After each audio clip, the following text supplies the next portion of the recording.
Perhaps we need some outside universal threat to make us recognize this common bound. I occasionally think how quickly our differences worldwide would vanish if we were facing an alien threat from outside this world.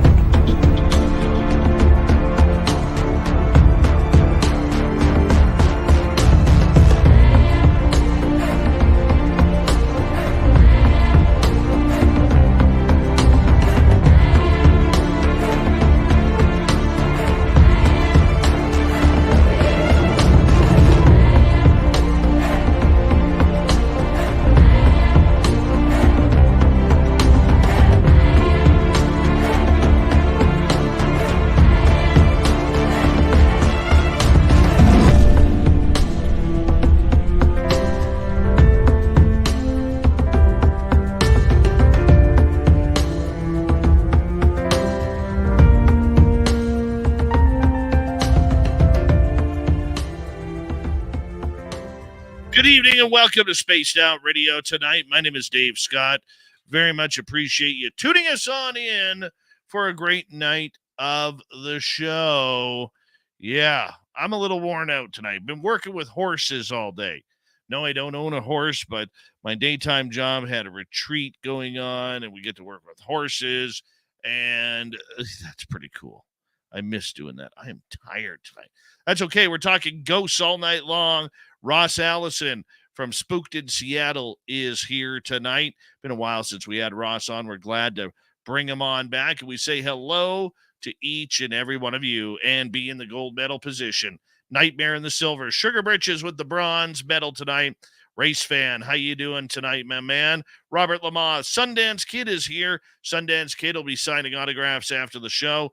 Line up to the left of the studio if you don't mind. To the left of the studio.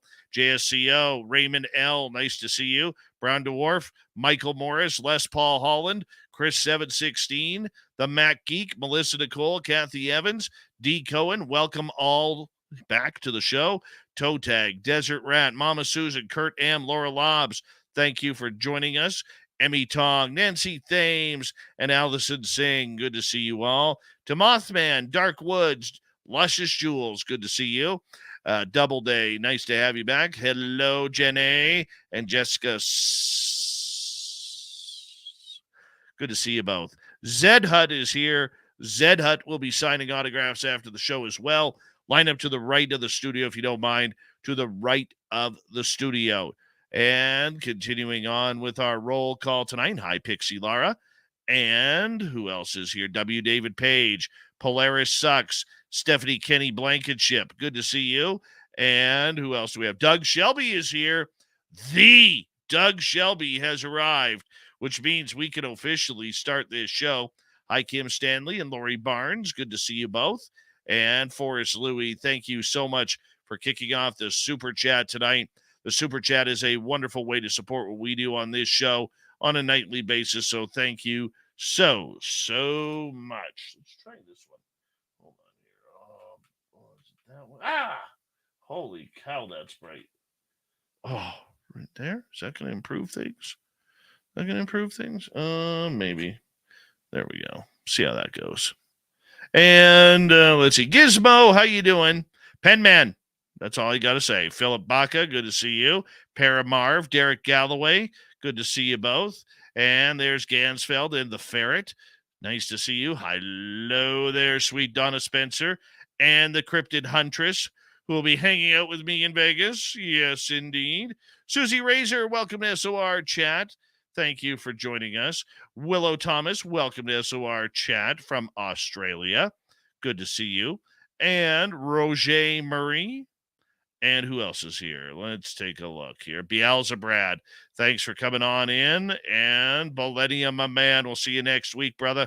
Chillgasm, good to see you. And Christine Lynn. Amy, Vegas. Oh, we love you, dear. Can't wait to see you next weekend. Abnormal Investigations, thanks for coming on in. Blue Cruise, good to see you. R. Keith Andrews, my man. C-Tech, we're not looking good right now, man. We're not looking good right now. 3 unanswered goals, and we are down, man. 4-2 right now in after 2 periods. Oh, my God. Just stressing myself out here. Skip to Malou, Andrew B. Good to see you both. Hi, Pay Parker.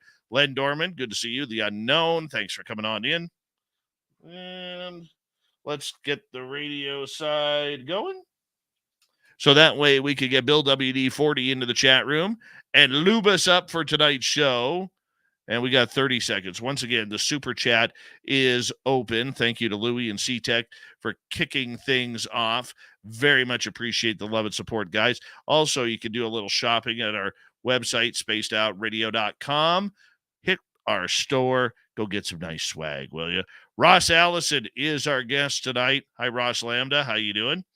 And there's Bill WD40 in the Spreaker chat right there. He's lubing us up as we speak, as we get our horns up.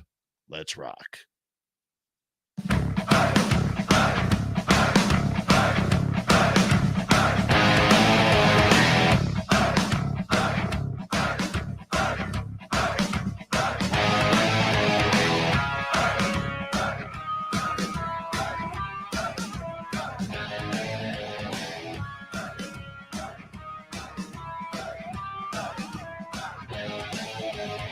From the mountains of central British Columbia to you listening around the world, this, my friends, is Spaced Out Radio.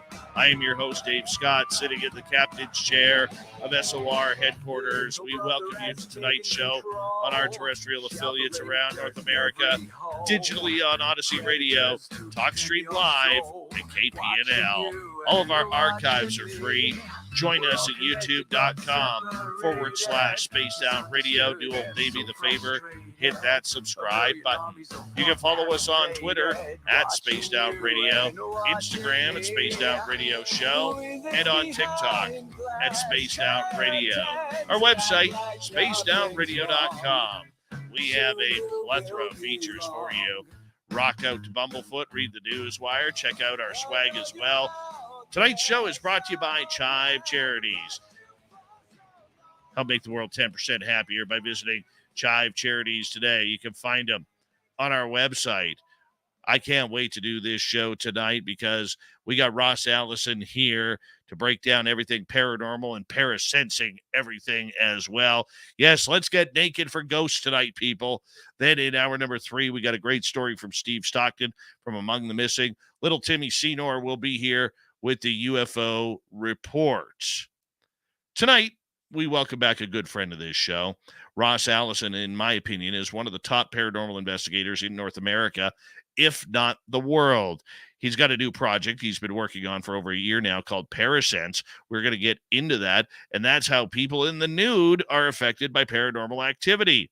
For more than 30 years, Ross has been traveling all over the world in search of answers to life on the other side. He even owns a ghost museum in Seattle called Spooked in Seattle, and we're going to bring him in right now. Ross Allison, it's been a long time since we had you on Spaced Out Radio, but the beard and mustache combination is looking fantastic, my friend. How you been? We missed you. I'm good. I've missed you guys too. And I'm trying, I guess I now outdo you. You do. You used to have a much longer beard than me. I know, but I just had to get rid of it. And, Ross, you've been doing this for more than 3 decades now, man, chasing ghosts all over the world. You've been to some amazing places in search of the paranormal. Where's your favorite place? It's a tough one because I always get asked, what's the most haunted place I've ever investigated? And I've always told people, it's really all about being at the right place at the right time. I can go to some places that are listed as the most haunted and not experience anything. But I do have I do love to go over to Europe and stuff. In fact, I was just going to let you know, I was going to invite June and we can talk about our trip to Ireland that we just got back from. And we investigated quite a few haunted castles out there, which was amazing. Perfect. If June is around and June wants to come on, we'll bring her on. I love June. No, June she's is a sweetheart. Isn't she?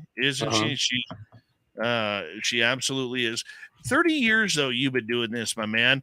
Are you any closer to solving the mystery? I think after we did Parasense, it really, in all honesty, opened my eyes a little wider to what could be happening out there. Because if you want to talk about parasense, the fact of the matter is, we brought in a scientist. We really were focused on the science of the paranormal, and one of the things that we were able to do was to track phenomena for the first time with a lot of the equipment that we were using. And we were able to pick up patterns, which is a really big hit for, trying to validate scientifically that there is something happening out there. So we tracked the phenomena, which was great. And then also what made it really emotional for me is when I was doing a controlled experiment, we actually recorded somebody being scratched. And this is, something that I've always been trying to do, is to capture that moment and to have enough evidence to validate that experience. So for parasense, as you were talking about, we use naked subjects and we put them alone in the environment. And before we actually leave them alone for the experiment, we look them over to make sure that there is no marks on their body. And then this is done by 2 different witnesses. Then, we start the experiments. They're on camera, all different angles. There's a full 360. And then we come back and we check them over again. And sure enough, during the experiment, a scratch appeared on one of our subjects. And for me, that was very emotional, because this is like one of the, pieces of proof that there is something happening. And then also the scratch happened, but we also had the data to validate that something happened at that moment as well. So for me, that opens up so many doors.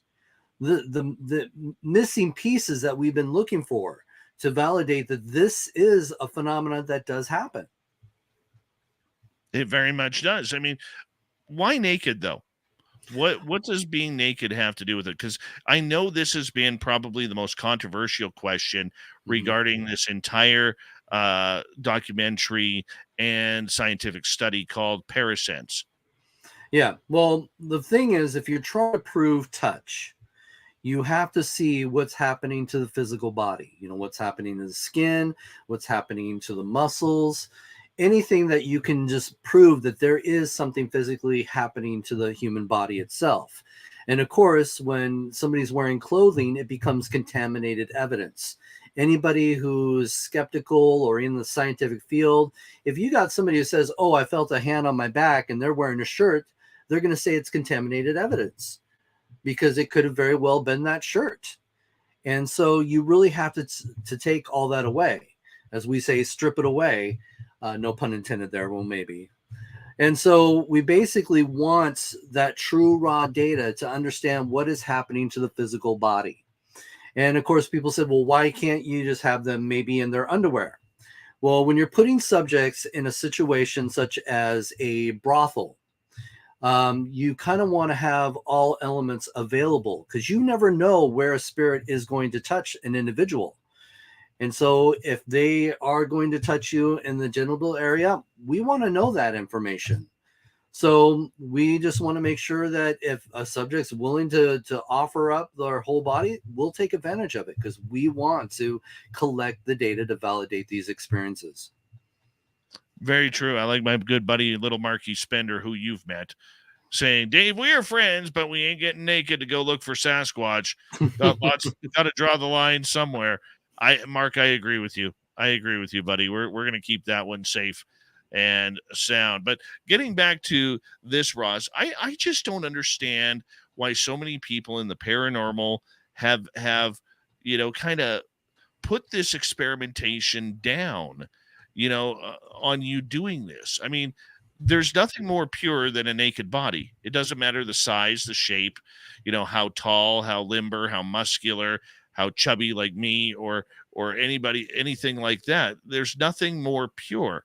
And yet you guys, for some silly reason, have taken a huge amount of questioning about the ethics of doing this naked experiment. I don't understand that at all.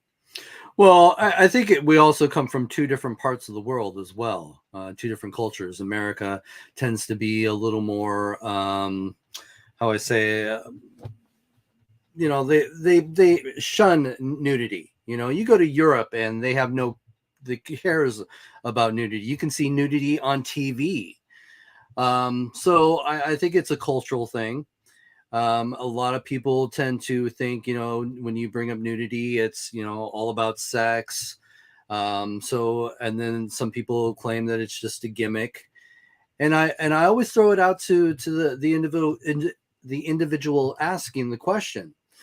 If you were trying to prove touch, what would you do? And in all honesty, it all comes back to what I've been doing. Everybody's like, yeah, I guess, yeah, it does make sense. And that's all really people have to think about it. If you were given this challenge to try and prove touch, what steps would you take? Well, I mean, for once, you got to get rid of your clothing. Now, I could tell you on a personal level, I would not be comfortable about it because I'm pretty shy, but probably warm me up and see how it goes. I mean, you never know. Throw a You couple never know. tequilas in you. Oh, yeah, but then it gets a little weird. I'm not gonna go there, but I understand the experimentation, and I think it's brilliant, Ross. And I'm not just saying that because you and I are friends. I'm saying that because everything I see in the paranormal and our listeners see in the paranormal, whether it's on television, and I like to make fun of this, is it's always about Waverly Hills, it's always about Gettysburg and Alcatraz and Bobby Mackey's and all the same places, just on different titled shows. And nobody is pushing the limits to try and actually solve the answers to the unknown. And before you could solve the death riddle, in my opinion, you have to solve the riddle of, are they here? Right. And what are they doing? And how do they communicate with us? Which is really what you're doing. Well, you have to start at the very beginning because let's be honest, we don't have enough data to validate that ghosts exist. This is all by, theories and ideas and assumptions that people have when it comes to the paranormal. And if you're really trying to be scientific in your approach, you always have to strip it down to the basic, information. What is actually happening in these places that we call haunted? And that's how I've always pursued the paranormal, is you have to simplify things and really know what it is that you're actually looking for when you go into these places that are claimed to be haunted. So I have pursued this the same way that I do, parasense. We have to strip it down to the fact that we know nothing. So what can we bring to the table? And what we were able to bring to the table is data, information that says there is something here. There are patterns happening. When somebody claims to feel a touch, there's information showing up on the devices as well. And all that does is support the fact that it's outside the human experience. There is something here, and we're just trying to get it out there and trying to show the audience that science can be fun as well and entertaining, and we can learn a lot more if we were not so afraid of the ones and zeros. Very true. Very true. So out of everything, how did this idea come up? Well, it came up, it was, about 7 years now. I was reached out from a gentleman who was doing some construction work in an old brothel. And he was up there alone when all of a sudden something groped him. And so he was really, puzzled, intrigued. It was like, what was that? And so he contacted me. Now, this is not the first time I've heard stories like this. Stories like this go back to the beginning of ghost stories. And so I was like, okay, I have to take your word for it that you had this experience, because how do you validate somebody's personal experience? And that's what got me thinking. It's like, well, how can you validate that? Or could you validate that? When somebody has those physical encounters, and it's not always, sexual or negative. And a lot of times they're very positive, feeling like somebody's holding your hand or you're being hugged. And so I thought, well, gosh, is there any experiments out there that have ever been done to try and prove touch? And I went through all my books, I did all my research, and I couldn't find anything out there, because I was hoping for some sort of inspiration to how to proceed with an experiment to try and prove this. And to my surprise, I found I'm the first to do this. In fact, when I spoke with Lloyd Auerbach, who's actually in the documentary as well, he said, Ross, no one's ever done this. This is all new data for us. And so I was like, this is awesome. Let's get out there. Let's do this. And let's make some history. For sure. For sure. So how do you find your guests? How do you find the people willing to do this? Well, in the beginning, it ended up being friends, people that I just reached out and said, hey, you willing to do this for me? And so there was a trust factor with that. But now, as it's starting to get more popular and people are starting to realize that we are very serious and very professional in our way of proceeding with this, more people are coming up and saying, hey, I'd be curious myself to see what happens. In fact, Chad Goodwin, who is the scientist on the team, he was willing to get naked and do a few experiments because he wanted to know what these subjects were feeling. Because as a scientist, you kind of have to be able to pinpoint the equipment and what the equipment needs to read. And by him having his own personal experiences, that helped him in how to direct and move forward with the experiments. Absolutely, absolutely. So the response from the paranormal community in your surroundings, people who know you, have been very positive. Oh, yeah. Yet, do you think the rest of the paranormal community that has kind of shied away from this looks at it as just a silly gimmick comparatively to try and advance the evidence? Well, I've had people accuse us it was just a gimmick. I've had people that just, again, want to judge it by the fact that it's nudity, naked people going in and doing investigations. And I have to say to the point that back when Naked and Afraid came out and it started becoming very popular, there was a production company trying to do naked ghost hunting.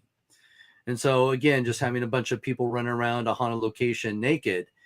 So there was a gimmick there. But that's not what we're doing. We are producing controlled experiments. Our investigators are sitting alone in an environment with equipment surrounding them, reading the environment. So this is not naked ghost hunting. This is just experiments trying to validate touch. And if touch happens, what readings do we get? So we were being compared to that as well.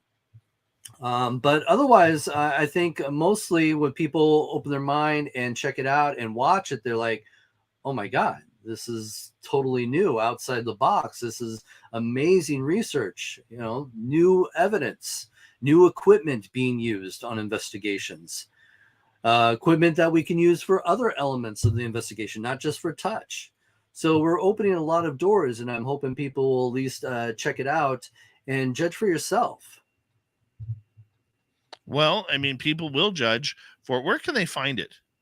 Oh, you can find it on a lot of the major streaming outlets. Roku, that's free on Roku. You can see it on Prime. You can see it on Apple TV. You can see it on YouTube. You can see it on, there's a bunch of other ones.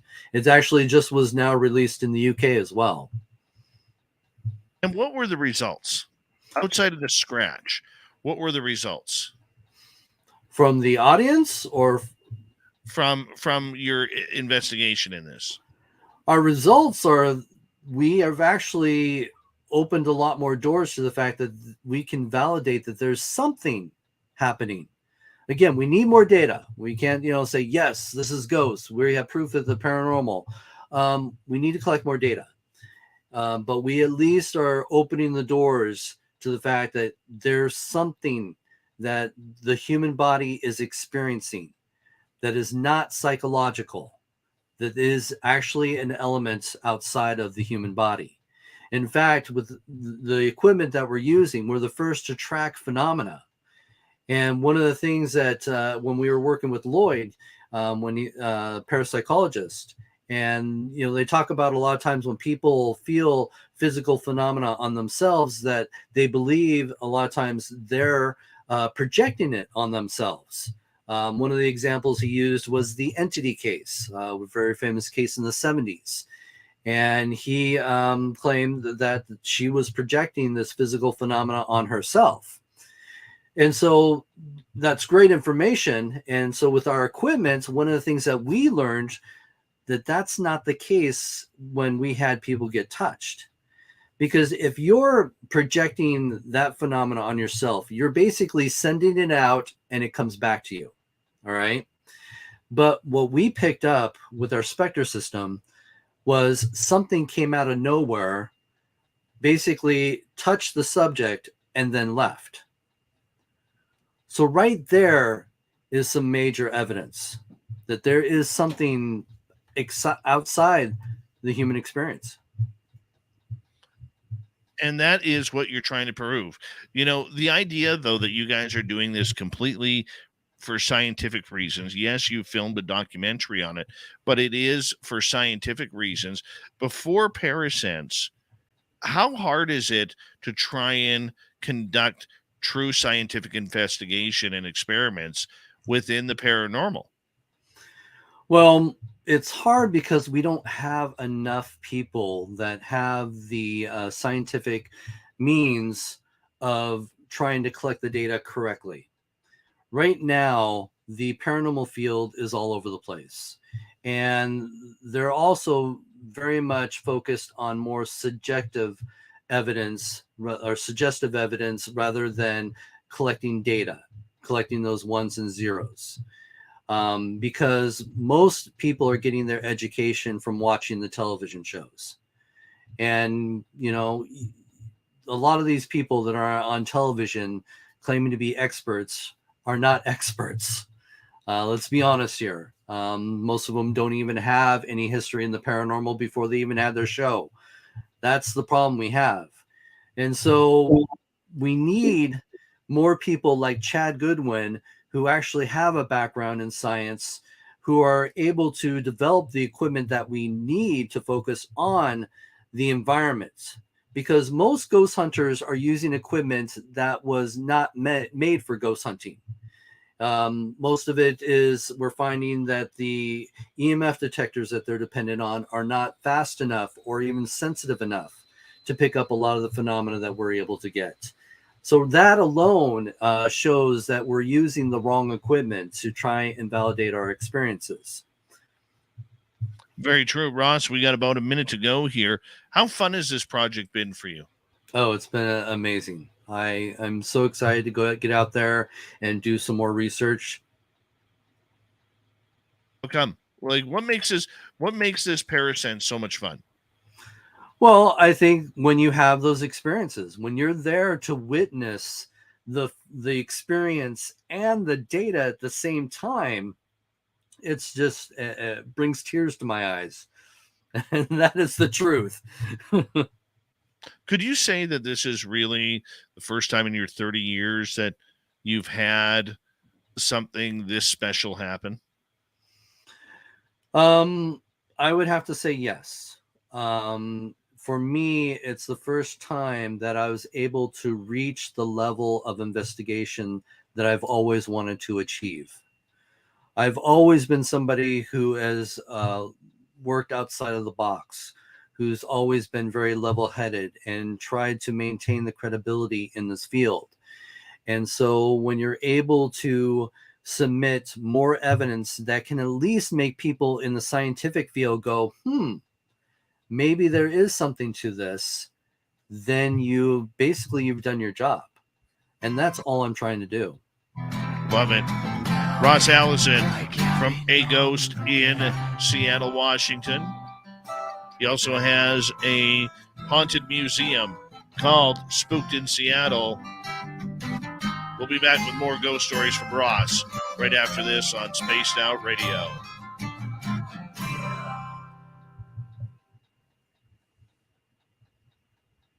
All right, we are clear, my man. June said she's logged in. Is she? I can send her a link here. She said I sent her the link. Oh, I haven't. She hasn't popped up yet. Oh, I'll double check.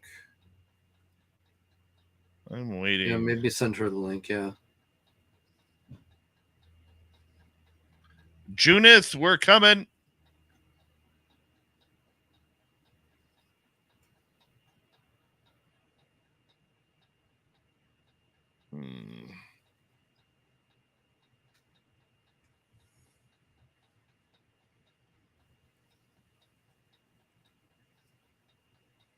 Sending her the link right now. Okay. She says, yeah, she says I'm logged in and watching on YouTube. So I'll tell him you're sending her a link. Yeah.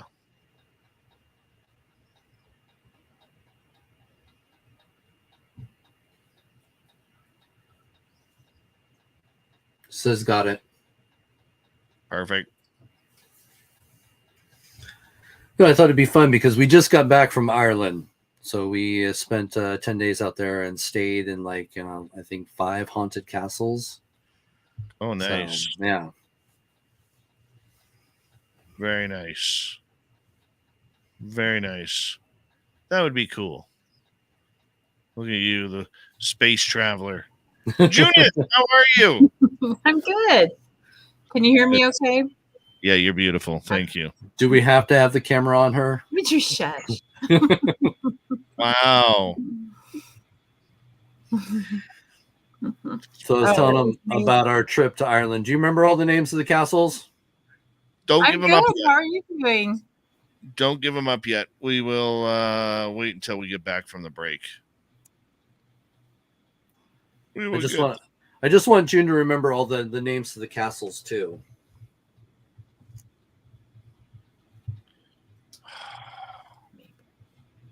Come on, boys.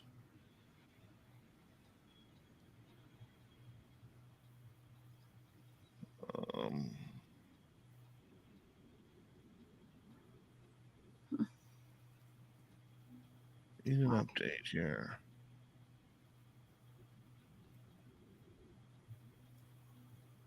Getting there.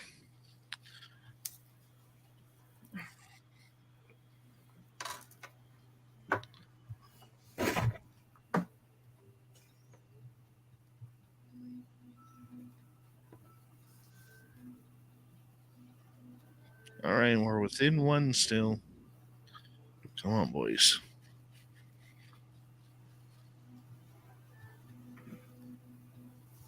Asimov, how you doing, man? Good to see you. Yes, Derek, I am praying for that next goal. Knight Rider, good to see you.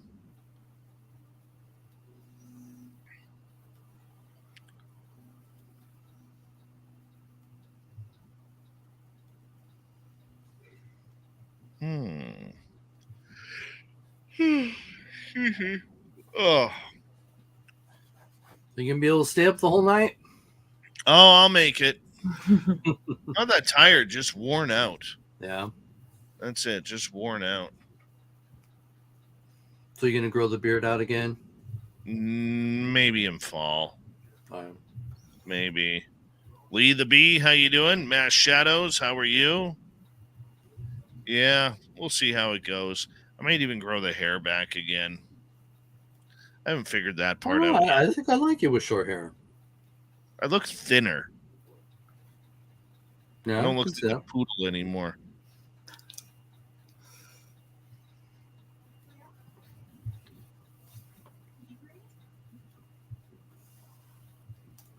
I think June's beard is longer than ours. Yeah, probably. She had nice sideburns. June's got some nice sideburns there. Yes. Yeah. Taking care of yourself there, June? I think so. Good. It's like I'm trying. Hi, Alex Sanchez. How you doing? Knight Rider, my man.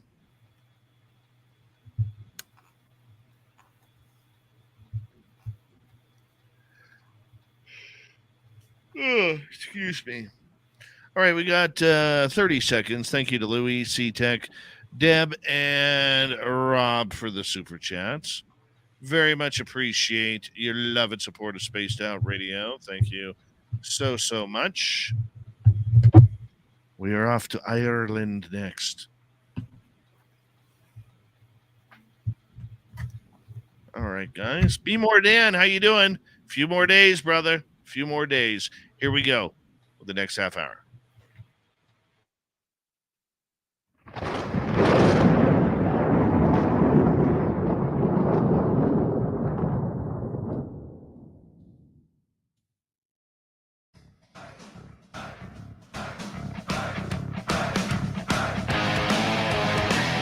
Second half hour of Spaced Out Radio is now underway. Good to have you with us. My name is Dave Scott. Very much appreciate earning your listening ears. I want to remind you that if you've missed portions of this show or others, check out our free archives by going to youtube.com/Spaced Out Radio. Do old Davey the favor, hit that subscribe button. Our website is spacedoutradio.com. We have a plethora of features for you. Rock out to Bumblefoot, read the Newswire, check out our swag as well. Follow us on Twitter at Spaced Out Radio, Instagram at Spaced Out Radio Show, and on TikTok at Spaced Out Radio. We continue on with the paranormal talk tonight. Ross Allison is here from Spooked in Seattle, and we are joined by his best friend and investigator as well, June Nixon. Now, you guys just got back from investigating haunted castles in Ireland. How fun was that, Oh, Ross? wow. It was pretty amazing. It was amazing. It was my birthday trip, and so we had friends of ours that were already going to Ireland, so we decided to crash their party, and we had set up quite a few castles that we got to stay in, some amazing historic castles. So what's it like when you walk up to one of these 200-300-year-old castles that has seen more humans through it than most places? I mean, just the eerie look of them, you know, the cobblestone, the everything that kind of goes into it. June, let's start with you on this one. I mean, very cool at one point, but very creepy in another. Oh no, it was amazing. And some of them were over 1,000 years old. I mean, that's it. Just even the foundations, and some were even older than that. When we stayed at Kinnity, is it Kinnity Castle? It was built on an old abbey that was over 1,000 years old. And the coolest thing about this is we got to, and it was about midnight when we got to investigate an old ancient druid circle. And when we were standing in the middle of these rocks by the altar, all of a sudden, I think we probably lost 9 of our lives when a cat jumped up in the middle of the sacrificial altar stone and just about gave us a heart attack. But it was incredible just standing there and doing an EVP session in the middle of this circle, really close to this old shepherd's house, was just incredible. And that site was amazing, I have to say. I mean, we stayed in a lot of amazing sites, but that was one that just was like, oh my God. Yeah, and there was the story of the nun that's been seen wandering the area as well. Right. So we got to go through from the old abbey, walk the grounds from that. And then it was really cool too. The monk cemetery is right on the property. And you don't know it. You don't know it at all because all the there's no markers. It's in the wedding banquet hall. There is actually one monk buried in the banquet hall. No, it was several. That's what the tiles on the were. On the property there is, but I thought there was no. Every place that there was that big tile that was in the ground in that banquet hall is where a monk was buried, and he was buried like in this. They folded them up into the fetal position, right. And then they put him in these big like jars, and they put him in the ground there. And everywhere you saw that big tile was where one of them was buried.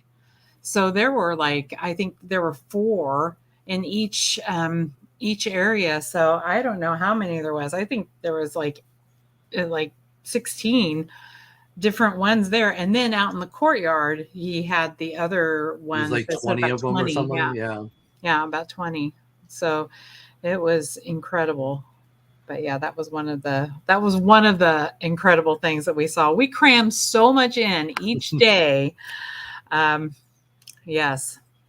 Well, and not only that, the night auditor was actually taking us around and telling us ghost stories and Yes. giving us access to other places that weren't open to the public. That was so cool. So I think he was places. really bored. He was like, "Hey, I'll show you." And he took us Yeah. on a tour. Then he gave us the key and said, "Hey, this is where this little girl was seen." Yeah, the story was that there was the family had a little girl that was she born with a defective? She Or was. was She she, was born. Yeah, she was. She was born with some sort of physical deformity or something. and so And they kept her a prisoner in the castle in this little room. you know how they And did in the old days. They too embarrassed to, because they were wealthy. They didn't want this little girl to tarnish their names, of course.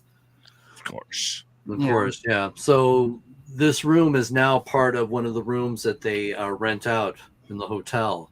And so he gave us the key and we got to do our own investigation in this room. And we had access to the little cubby space where they claimed that the little girl was kept.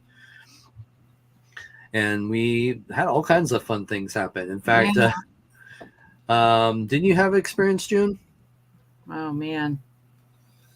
I can't remember. I haven't gone through anything yet. I still feel like I'm acclimating back to time. I was like, oh, but I can't remember what all happened. Had some weird. Well, we thought we heard something, but then I think we debunked that for the. Yeah, there was a strange knocking in that room. Oh no, it was that little girl. It sounded like a little girl going.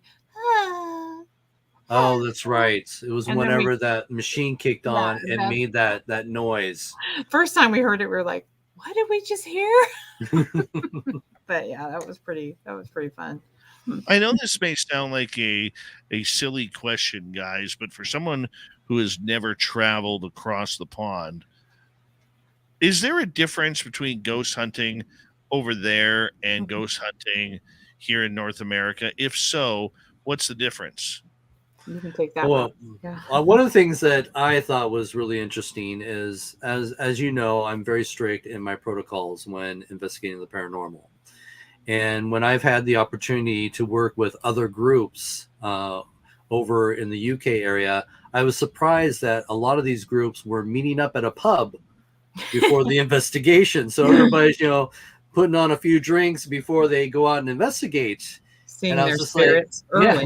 Yeah. So I was a little surprised by that.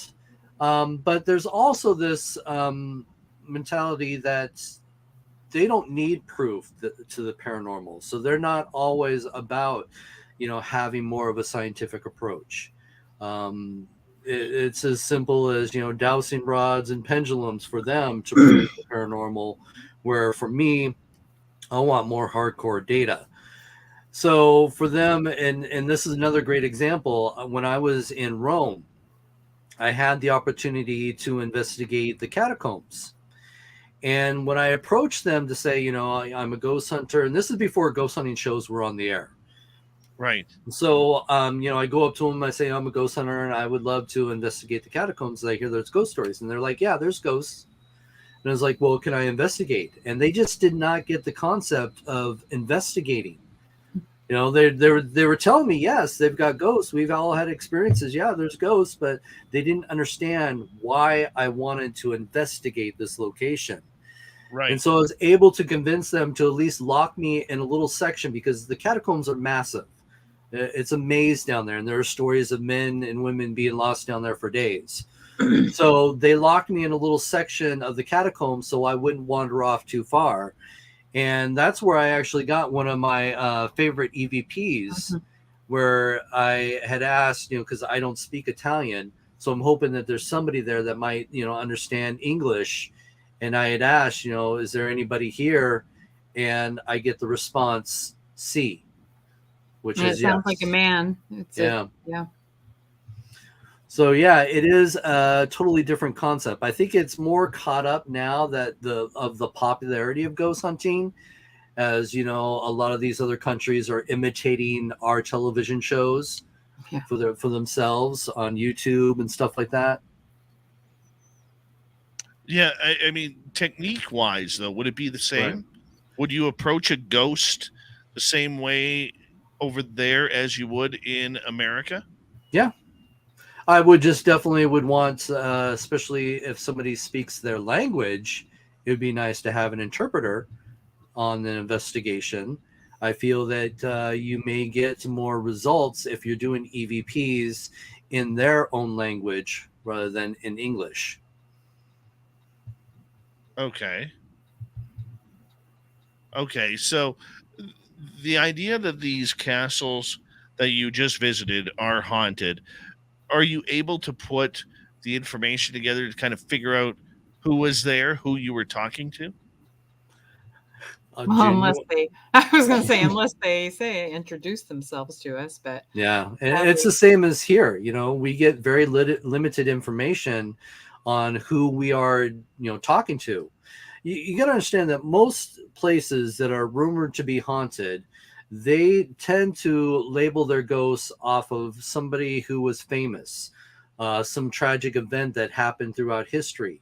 or a Not painting. aware that, especially when you're going through castles, the hundreds and millions of people that have been there on that property, it could be anybody. But just because Elvis Presley spent the night here, the ghost must be Elvis Yeah. Presley.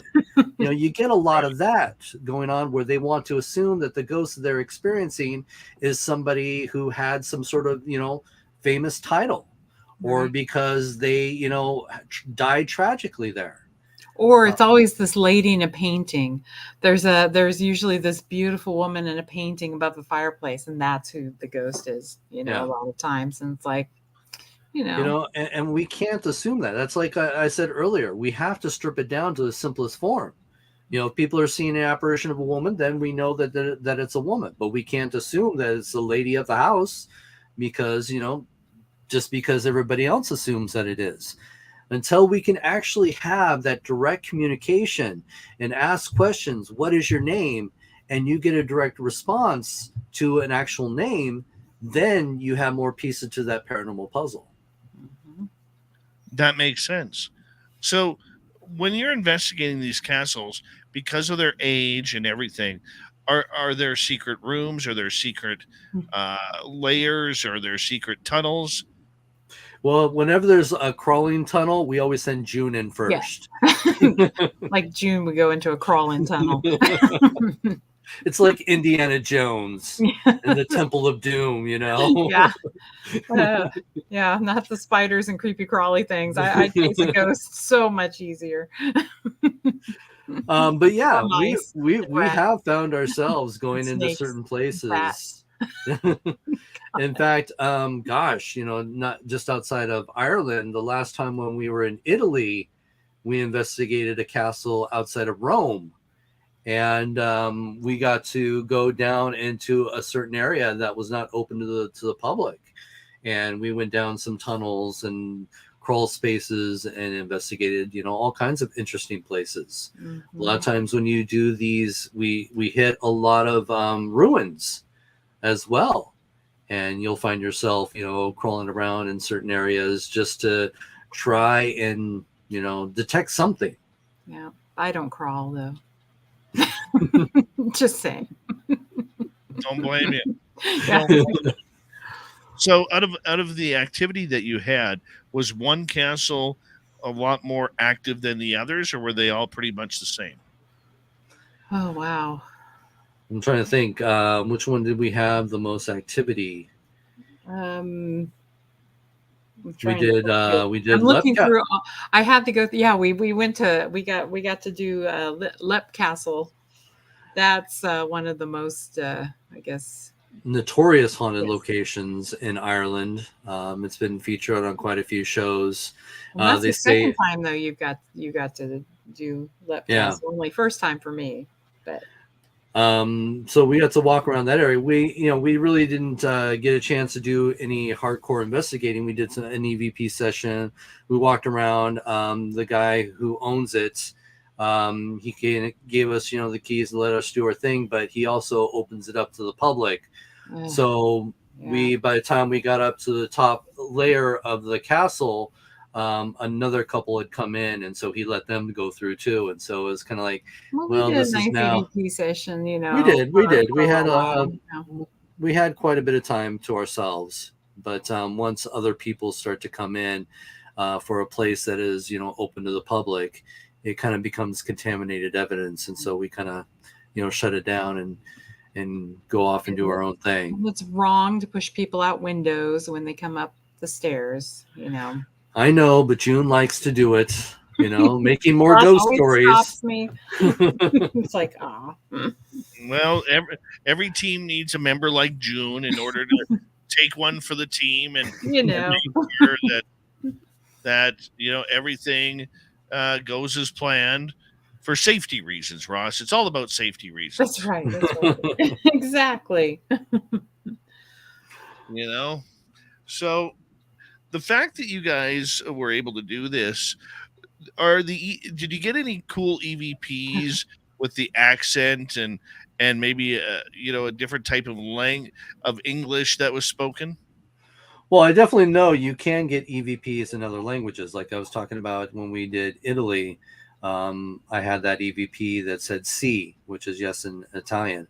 Yes. There is the opportunity, and again, we still have evidence to go through, tapes and audio. I've been pretty lame about going through anything. I'm assuming in the Druid Circle, we're not going to get English there. Yeah, who knows? We'll probably get a lot of meows. That cat. But that was pretty cool, though. That one, when we were in that Druid Circle and the cat ran down and jumped off of the sacrificial stone and ran down and was over by the other stones, and it was looking up and meowing at something. And then that's when I said, "Hey, kitty, are you talking to somebody?"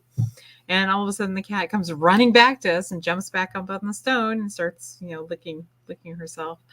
But it was pretty interesting, though, how she just was looking up like she was, responding to something. Yeah, responding to something. It was like, oh, that was pretty cool. So yeah, I just need to really start going through everything. We probably have like maybe 150 hours of video and audio just to kind of go through. So yeah, because most of these castles we had to ourselves throughout the night. It was pretty amazing. Lep Castle was the only one that was just kind of opening up for tours. After that, what did we do after Lep Castle? We did let's see. We did when we first sorry, I'm looking through all my pictures. I think I took about 1,000 of them on my phone here, but and my camera.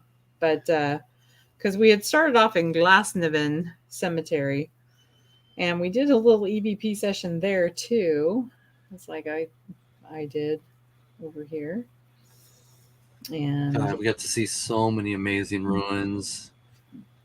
But I'm trying to think, what was the one that because after that we did we were staying at a haunted castle that night when we did Lep. We were at, let's see, there's Dublin, Montpellier. That's when we went up to the old Hellfire. Oh, the Hellfire Club. Oh my God. That's another place that's been featured on a lot of ghost shows. And do you know about the Hellfire Club, Dave? No, fill me in.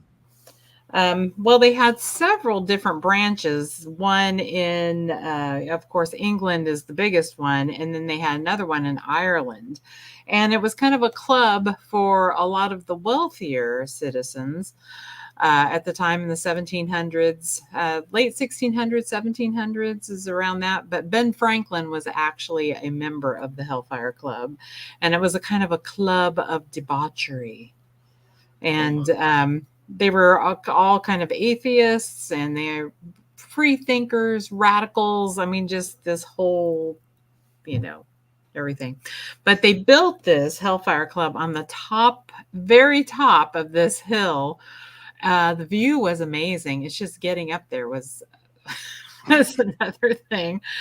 And of course, they decided to take a shortcut up a. It looked like a path at first, but then I quickly realized it was an old creek bed. And let's just say, I'm June's not a fan of hiking, just so you know. We'll leave it at that. Okay. I don't blame her. I almost died because she was holding on to me so tightly. I have bruises up and down my shoulders and you arms. had to help me up several places too. It was just like so steep. Yeah, if you Oh my ever God. go out to Dublin, and it is a hike. It's out in the wilderness, and it is amazing. The view up there is amazing, Yeah, but there it is was the pretty cool. ruins of the Hellfire Club, and many people believe that there is a lot of demonic entities there. Yeah. Just a lot of negative phenomena happening in that location. And so we didn't get It's to very do an dark. investigation because it is open to the public. And so there was a lot of people in and out of that spot. So we didn't actually have it to ourselves. Yeah. So we didn't get to do a full on investigation, but it was still a really cool place to check out. It was very dark, very, very dark inside. And it's old stones. So that was pretty awesome. We found a lot of old churches and really old graveyards. And then that's when we were staying at Kennedy Castle. So Kennedy Castle was the castle we were staying at when we did Lep Castle, Yeah. right? Yes. All right. So then after that, this is when we did the really nice one. Let's see. That's when we did more of the hotel. Let's see. What's it? There's Roscommoro. That was the old ancient church ruins. Because then we also stayed at a castle that was more up to date, more luxury. That wasn't the last castle we stayed in, because our last castle was our favorite, one of our favorites. Yes, that was really cool. Sorry, I'm still going through all the pictures I took at Kennedy Castle when we were walking. We got about 2 minutes to go before we have to go to break. At the top of the hour, Ross Allison and June Nixon are with us tonight from Seattle, Washington. And here we are talking about their latest ghost adventures over in the lovely country of Ireland. It was Ballyseedy Castle. That's the next one we were at. Ballyseedy. So what was that one like? It was like a hotel. It was really nice, but they had some really cool ghost stories about I can't even remember what they were. The woman that roamed the halls, and the dogs that roamed the halls. The ghosts. Oh yeah, that's the one where we sat up all night by those really eerie paintings. Yeah, we had all those paintings around us that were kind of eerie, spooky looking. But there were stories of a lot of times, because they shut it down for the season, and so there were stories of like a lot of the staff that will be alone in the building, and they would actually hear, loud commotions, bangings on doors, slamming on doors, and they would think somebody broke into the castle, and they'd be the only people in the castle. So, they're thinking they got to call 911. Well, I guess it's not 911 there, but, that type of situation. And as soon as they get out of their room and start to search the castle, there's nobody there, or no sign of anybody even being there. So those type of experiences that people are having, seeing a woman going up and down the staircase, the smell of rose perfume would be picked up quite a bit. So that was a fun little one, doing an investigation there. And anytime we were driving and we saw any kind of ruins, we would just veer right over and try to get to them. Keyword is try. Yeah, sometimes. You can understand that in Ireland there is no direct road anywhere. Did you run into any leprechauns? Oh, you never know.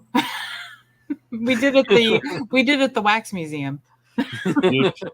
Beautiful. Guys, I'm going to get you to hold on right there, because we are going to go to break here at the top of the hour. 1 hour down, 1 hour to go. Ross Allison from A.G.H.O.S.T and Spooked at Seattle Haunted Museum in Seattle, Washington, and his teammate, partner, and best friend, June Nixon, talking about the ghosts of Ireland and any other ghost stories that they have. We're going to continue on with the second hour of Spaced Out Radio coming up right after this.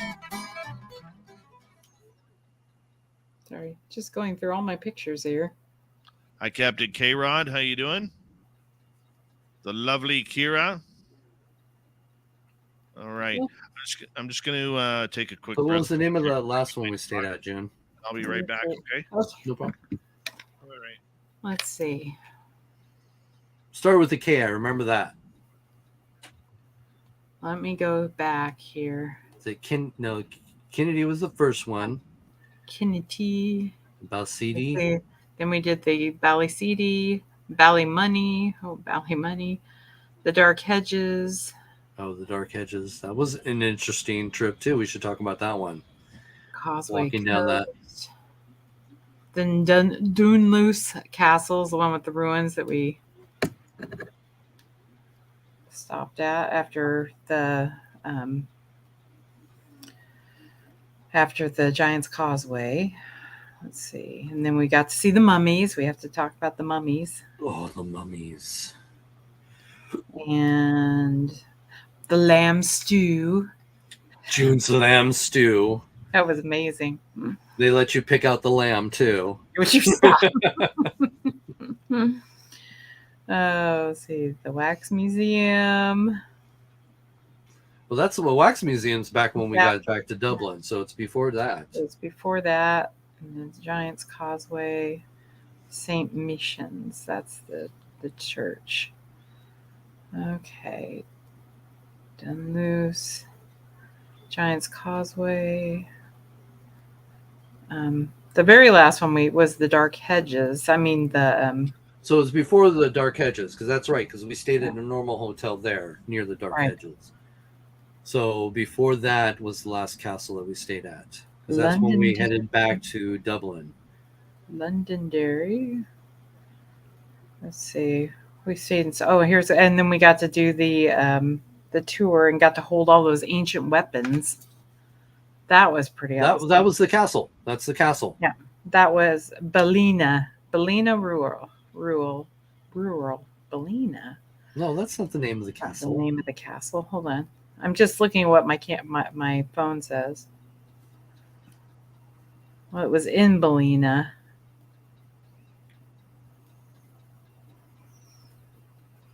Started with a K, if I remember correctly.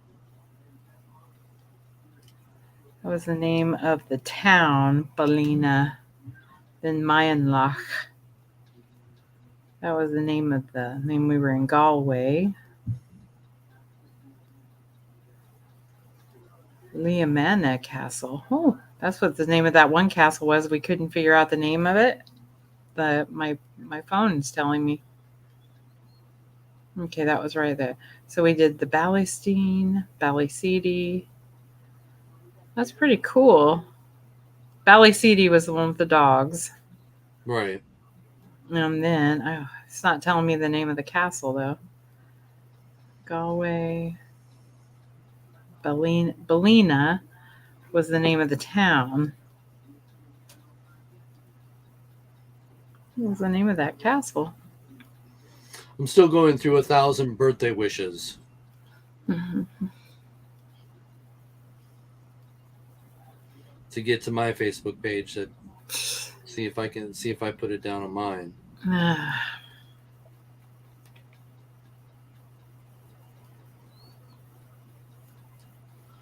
Yeah, that was pretty awesome. Because that's the one where I actually did the investigation by myself. Right.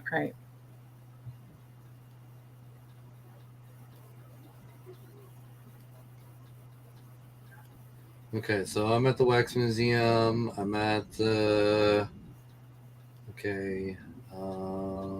Dunluce Castle. Was on our way back.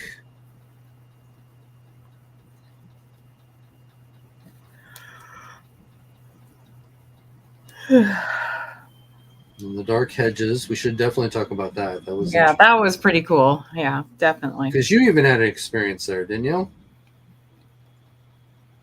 Trying to think, what was it that?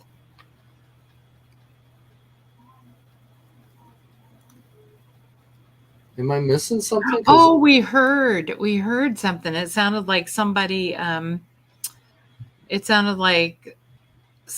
said something really close Right. to us. So Lisa and I both heard that. Hi, Margot. How are you? Anybody else show up? War Criminal, good to see you. Balik Castle. Yeah, Balik Castle. Oh, Balik. Okay, that's right. Balik. Yeah, Balik Castle. it was in Ballina, rural. I can't say rural. Rural? Roaring cute. Yeah, thank you. Rural. Rural. Whatever. Sorry.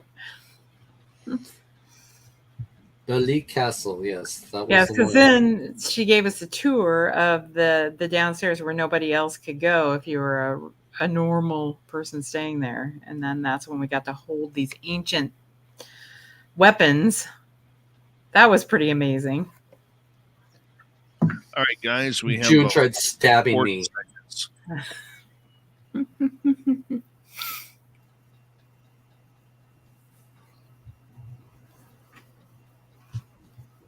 All right.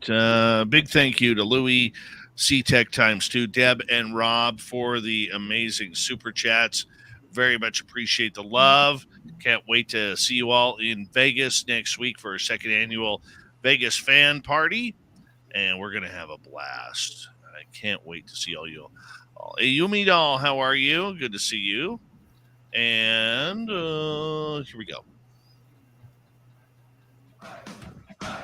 You're listening to Spaced Out Radio with Dave Scott.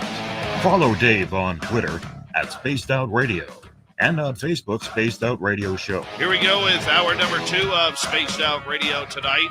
My name is Dave Scott. Very much appreciate earning your listening ears wherever you are on this beautiful planet we call Earth. Hello to everyone listening in on our terrestrial affiliates around North America, digitally on Odyssey Radio, TalkStream Live at KPNL.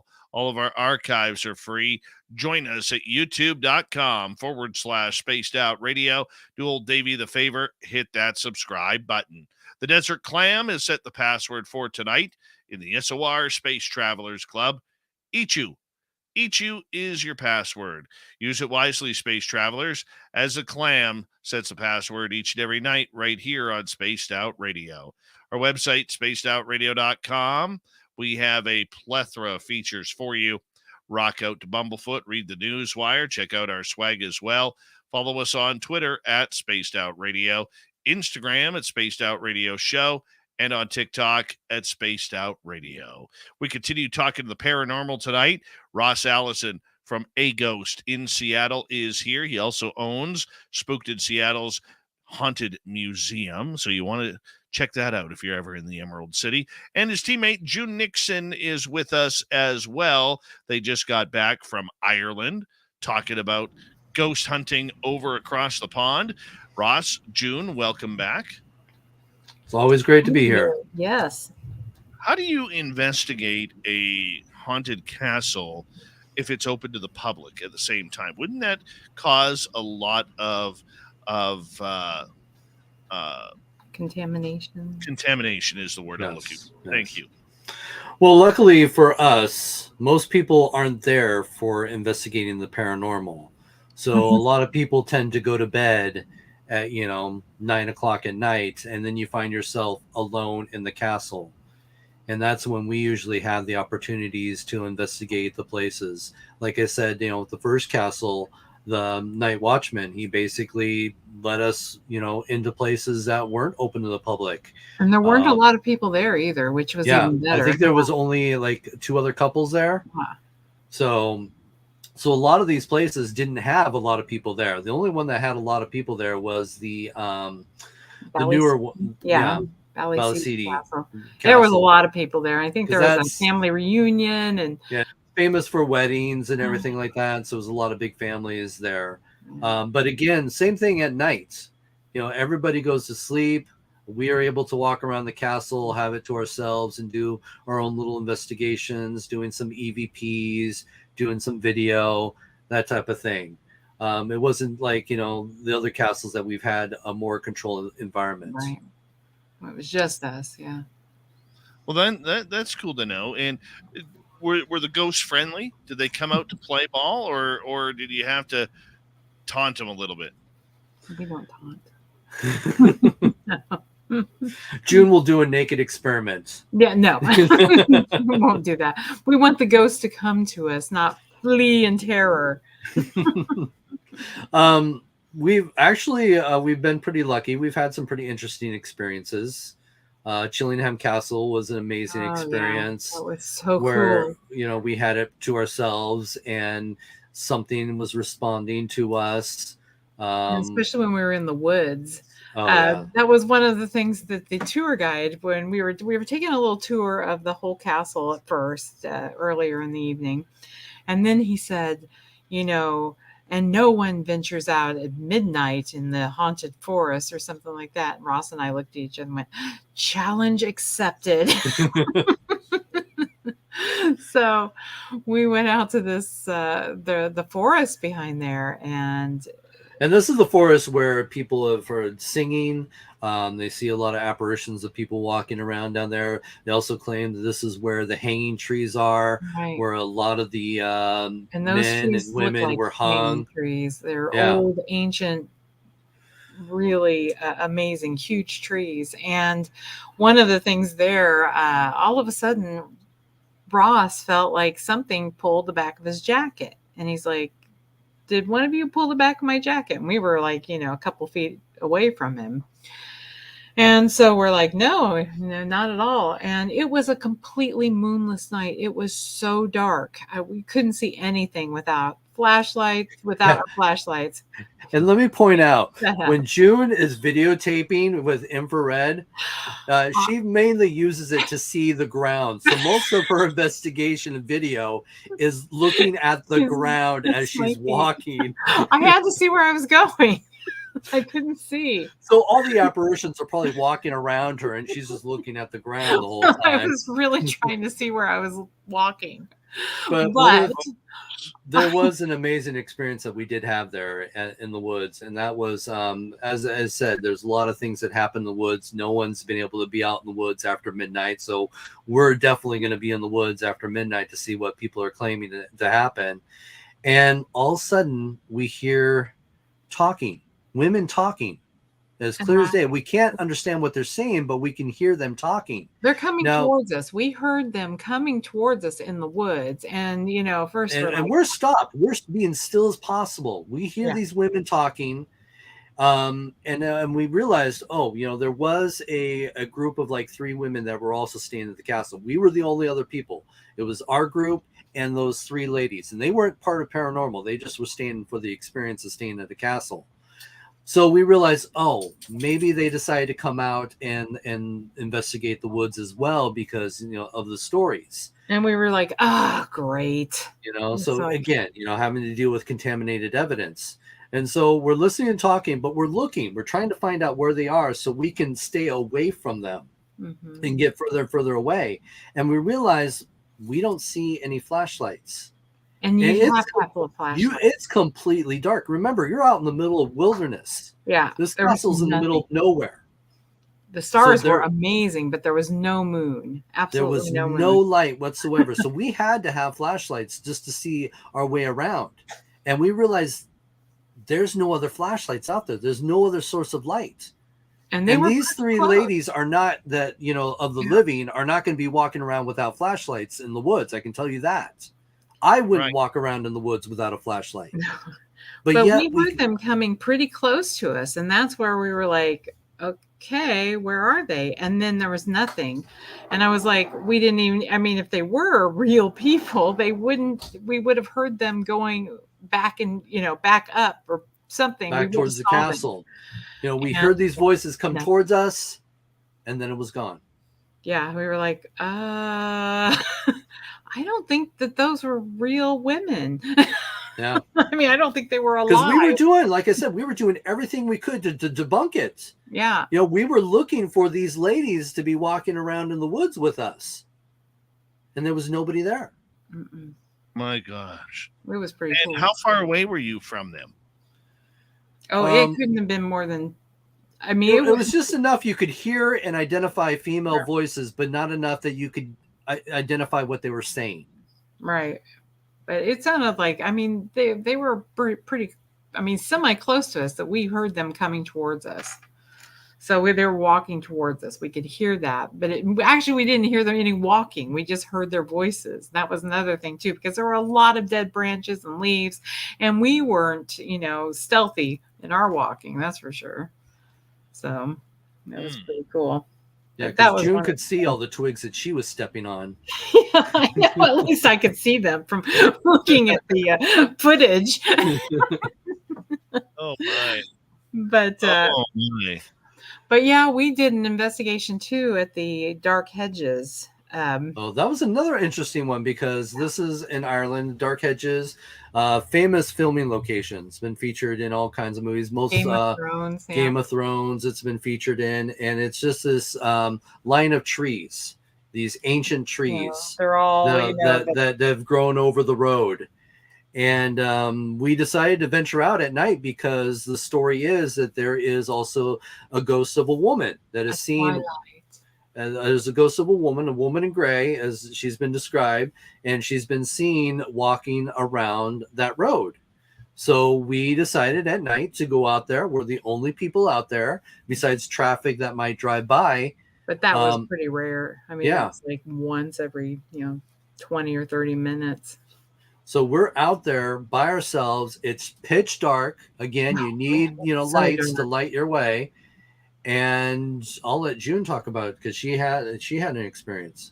Well, we were walking, down there, and we were kind of doing an EVP session, and it sounded, and it was really close to us, but it sounded like a woman really, really close to us. Lisa and I were there, and it sounded like, help me, just like that. It was just this, help me. So, and unfortunately, I have not gone back and done now I have to go back and listen to the footage, because, I really want to see, hopefully I caught that, but I'm sure we did.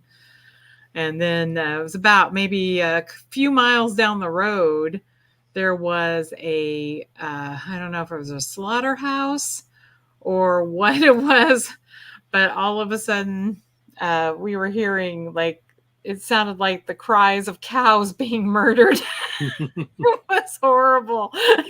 We were like, oh my God. But the voice that we heard was really close to us. And Lisa and I both heard it, and we stopped and we looked around, and she's like, did you hear that? I was like, yeah, I heard that. It sounded like it was really close. And then about an hour later, that's when all of a sudden we started hearing, it was awful. It sounded like it was terrible. That's still haunting my dreams. Wow. But that place was cool, though, especially I don't know, we were there around midnight. Yeah, I think so. We we stayed till about midnight. We were there about twilight until about midnight. I mean, we were there a long time. And it's a long walk too. Oh my God. Yeah. I didn't realize it was that long. I averaged 15,000 to 20,000 steps a day. One day she walked 9 miles. Yeah, we walked 9 miles. We walked 9 miles one day. Every single place we went to was either closed or something. Tours were sold out. And then we decided to walk to this graveyard, and they had locked the gates to the graveyard, so we couldn't go in there either. So we were like, oh my God. Every place we walked to, I was like, this is too much. It's part of the adventure, though, isn't it? Yeah, it was. It was still beautiful sights to see along the way. I almost died. The beaten path, just to That's explore a little bit more, because everybody's focused on Dublin. Let's see all the sights of Dublin. But we actually kind of ventured off into different areas. Yeah, we went the country roads, and those were really country roads, just all around from Dublin. Then we drove like down south, and then all the way back up again to the Giant's Causeway at the very top, and then right back down to Dublin again. So we hit a lot of places. And anytime that we saw, like I said, anytime we saw some kind of ruins or something, we tried to get to it. And some of it was on private property. It was kind of amazing how many old castle ruins are in someone's backyard. there. Yeah. That was pretty amazing. Or you have to go across the field with the bull in it. Yeah, he was like, he almost. Yeah, what was that one? There was one ruins that we got the directions to go to, but the only way to get to it is you had to actually get out of the car and cross a field, and there's a big sign that says "Warning: Bull on property." And then it's just like everybody's like, "Are you gonna do it, Ross?" I'm like, "There's a castle there. I should do this." But then as I started to go up higher on the elevation, I could see what looked like there was a bull, because I thought it was just a bluff, just to keep people off the property. Right. And I was going to do it, just to have this unique opportunity to check out these ruins. And I let him wear my red cape too. Nice. But as I got up the hill, hold on 1 second. The red cape. Please tell me you had your top hat on. No, I didn't have my top hat on. No, that would have been awesome though. Yes. But as I got to the top of the hill, I could see in the distance there was what looks like a bull. So I was like, okay, I'm not going to chance it. Not a good idea. Not a good idea. So I ended up going back to the car. We did go to that one castle ruins, though, that had bulls like on the other side of a stone fence. Wasn't a very tall stone fence, and you were trying to feed it grass. It's like, Ross, don't feed the bull grass. I was trying to make friends so I can go in there. Yeah. I don't think, that was a good idea. So, we saw so many amazing ruins, but the last castle we stayed at was actually one of my favorites. Yes. And that was, what was it? That Balik with the fairy? Balik, yes. Balik Castle. With the fairy path in the back. It was really cool. And they had gravestones, and then the grave marker with the man that was buried with his horse. Oh yeah, that's right. Yeah, that was really amazing. It was in this woods, this mausoleum right there that he wanted to be buried with his horse. So I'm not sure the story there. Did his horse die before him, or maybe he just took the horse with him? I don't know. I was like, I hope he didn't kill the horse to be buried with him, but I don't think so. The Egyptians did it. Yeah, no. I was like, oh man. But yeah, that was another amazing, really old castle, haunted by a woman in gray as well. Woman in Gray was a very popular ghost story in Ireland. It seemed like a lot of places we were investigating, they had stories of a woman in gray. They're always wearing these gray dresses. Yeah, so she's been seen down in the basement area, which we had free reign after late at night. So I went down there by myself. Lots of strange noises, couldn't explain. And then, of course, we also walked the grounds, which had a cemetery, and just the whole building itself, very, very old. Yeah. And I love the hotels, unlike the one that we had just been at. What was it? Valley City, yes. Valley City, which was more made up to be more modern and, more of a spa type of hotel, luxury hotel, rather than these other ones that we stayed at that really showed their age and their history. And it was just amazing just to walk around that castle in the middle of the night, because the owner of the castle was a big collector. Right. And he had actually converted, he had obtained a ship, and he had converted one of the rooms into what looked like a ship. And so you go into the room and you got all the windows of the ship, and then you go down and you can see more of his collection, and then down into the basement is where the woman in gray has been seen most of the time. So I was the only one that actually did that investigation by myself, because everybody was just exhausted. Yeah. Because this was more towards the end of the trip. And so I was the only one venturous enough to go out after everybody had gone to sleep and do my own little ghost hunt. Hey, your missed opportunity, June. Yeah. Well, you know what? You guys had a good time. As we got about 4 minutes to go here before we have to go to break at the bottom of the hour. Ross, Allison, and June Nixon talking about their ghostly experiences in the castles of Ireland. Now, while you were there, did you try and track down any local legends, any local folklore that just seemed really curious? June was trying to catch leprechauns and the fairy folk. I was really looking hard. It was really cool because a lot of the castles we stayed at had these little forests in their backyard, basically, and they basically had fairy forests, and they had fairy little trails. You know, you take these trails around, and one of them was amazing. When I forget, it was the first one we stayed at. That you go through this trail and you go down this hill, and here is this massive ancient tree. Oh, you could just see the age on it. And oh my gosh, as you're going through the trails, there's little fairy houses that they put up, for the fairies. People will put coins in them for good luck. And so you got all these little, fairy doors on all the trees. And you get down there, and there's this massive tree. And it's got all these little, fairy statues on it and little fairy houses. And come to find out, it was also known as the hanging tree as well. Yeah, they did hangings from that tree. So we, got to walk around that, and we did a little EVP session out there and had some interesting experiences. It was pretty eerie in there too. It was really still around that area. It's just one of those situations like you don't even hear the birds. Yeah. Mm-hmm. Oh, that's eerie. When you don't hear the birds, that's where stuff gets scary. That's when, we had the same thing happen to us when we were in Kentucky, at the old Casey Cemetery in Kentucky.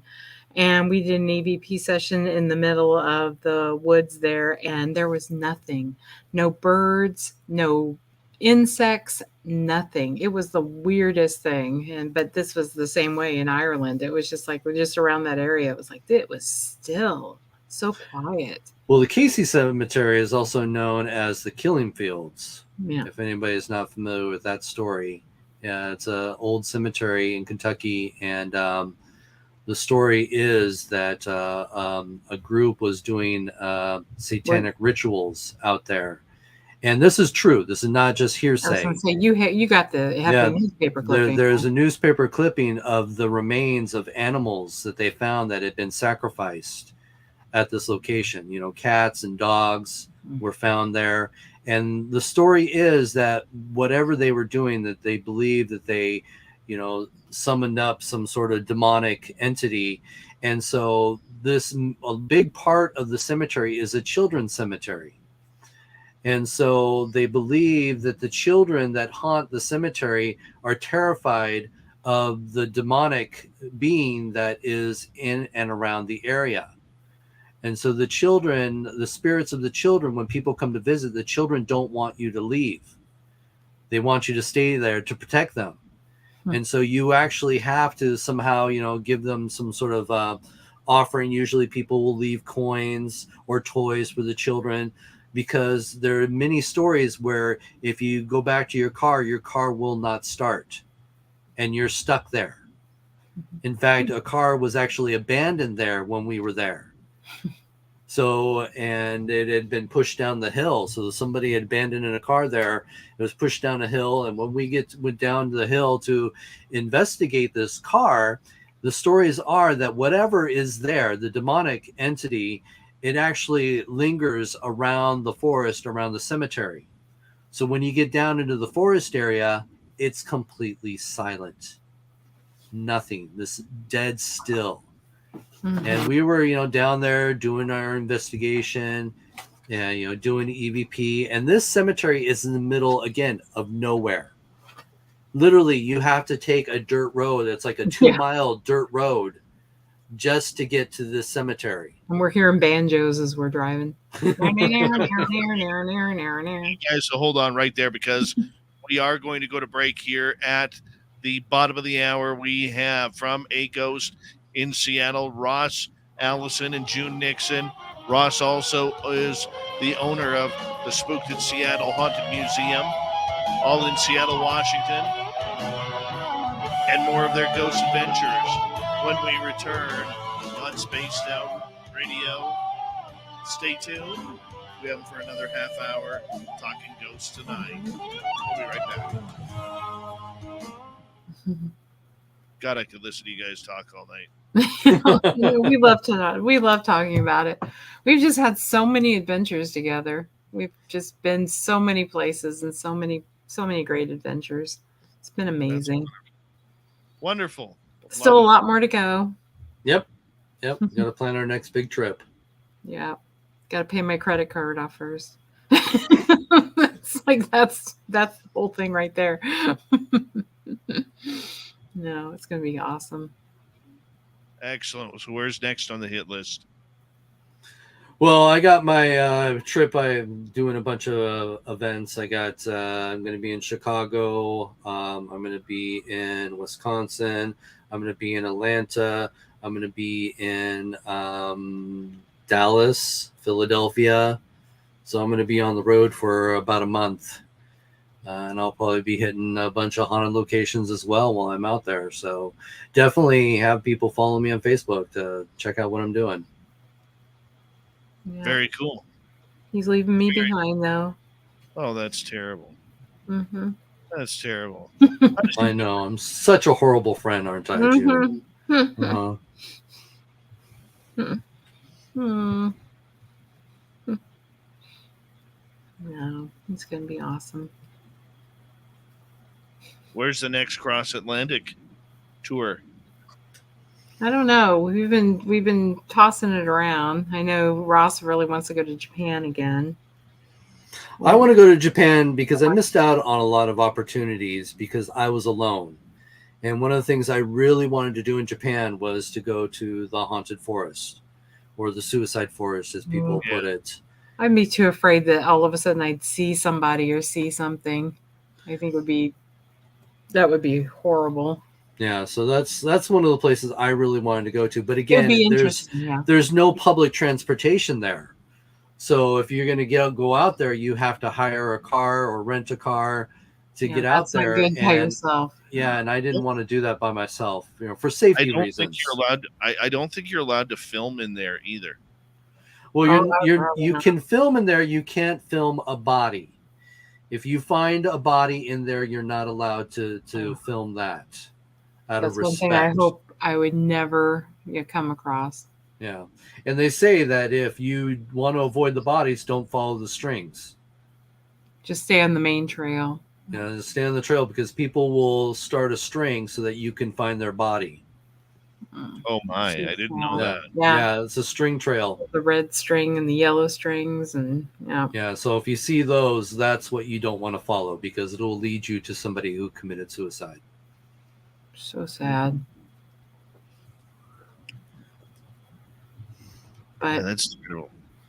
But we were thinking of because I would really love to do Norway or Germany. I would do Germany again. Germany had a lot of great places. Edinburgh, of course. Always want to go back to Edinburgh, see more of this city. I think we've covered so much of it though, but I love going back to Edinburgh. Yeah, going to Loch Ness, that was pretty amazing. That was pretty cool. Oh my God. Was that Harcourt Castle that's right there with the ruins that... I don't know. The picture's right behind you, June, showing up on your frame every so often. Oh, is it? My frame changes pictures. June's bottom left. It'd be bottom right for us on camera. June's bottom left. Yeah, but there's we've been all over the world. It's amazing, Italy. Yeah, we Scotland. did. We got to see the beautiful mummy in Sicily, which was incredible. She was the little girl that was embalmed. She was like 8 years old. No, was she 8? I thought she was only 3. I think she's only 3. Is she only 3? Okay. Yeah. And then it made her look like she was sleeping in this glass casket. I mean, it's amazing to think she died over 100 years ago, and she still looks like she's sleeping. And people say they see her eyes. Oh, we got to talk about the mummies too. We didn't talk about the mummies. Oh yeah, we'll have to talk about the mummies. We got to see the mummies of Ireland. It It was a really bad accent. Sorry. That was- I'm going to be and honest. that's the accent she used to try and lure the little leprechauns, and it didn't work. That was a terrible accent. Yes, I'm sorry. I have All right. really bad trouble with accents. Big thank you to SeaTac times 2, Louie, Rob, and Deb for the great super chats. Thank you so much for the love. We appreciate it. And let's see who has shown up here while we were chatting. Rugged Source, nice to see you. And I believe that is it. All right, guys, we got about 5 seconds for our final half hour together. Awesome.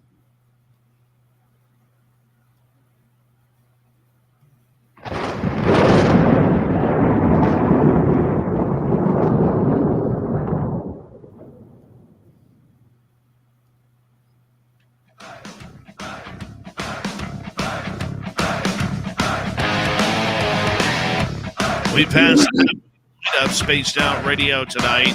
Good to have you with us. My name is Dave Scott. Very much appreciate earning your listening ears. I want to remind you that if you've missed portions of this show or others, check out our free archives by going to youtube.com/Spaced Out Radio. Do old Davey the favor, hit that subscribe button. Our website is spacedoutradio.com. We have a plethora of features for you. Rock out to Bumblefoot, read the Newswire, check out our swag as well. Follow us on Twitter at Spaced Out Radio, Instagram at Spaced Out Radio Show, and on TikTok at Spaced Out Radio. Final time tonight, we introduce our paranormal guest tonight, Ross Allison of A.G.H.O.S.T in Seattle and his teammate June Nixon. And Ross also owns Spooked in Seattle and, of course, Parasense documentary, Naked Ghost Hunting. We got to love it. You can find it pretty much everywhere. Just Google it. Ross, welcome back. June, welcome back. Thank you. Thank you. All right, mummies. You guys were in an area where there was mummies. What's going on here? Oh, that's an interesting story too. Yeah, remember we were talking about that day that we walked 9 miles and everything we went to was closed or the tours were sold out? Well, one of the places we were trying to get into was an old church. What was the name of that church, June? Saint Michon, Michen, Mission, Saint Michon. And it's a church that actually allows you to go into the old crypts. And so we were excited to get there. Yeah. And we get there, and of course it had closed like a half hour earlier. Right. So we had to go back once we got back to Dublin after we had done our whole tour, and we went back to Dublin to fly out. And so we had at least one more day in Dublin to do some sightseeing before we headed out. And so me and June decided to go check out that church. Now that we knew the hours of operation, we were there like a half hour even before they opened, walking around in the rain, taking pictures of the cemetery or the graveyard around the church as well. And the tour guide was great. He actually let us take video.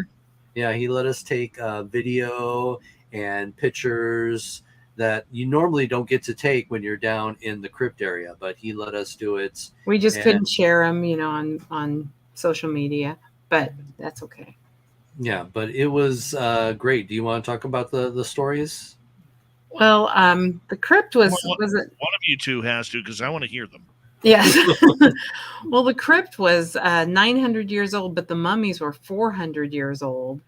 But one of I can't think of the brothers' names, but one of the things I want to bring up real quick is if you ever look it up, there are stories that you'll see the mummies of a gentleman who was a criminal and had his hands and feet cut off, which was a normal thing that they would actually do to people who were caught stealing.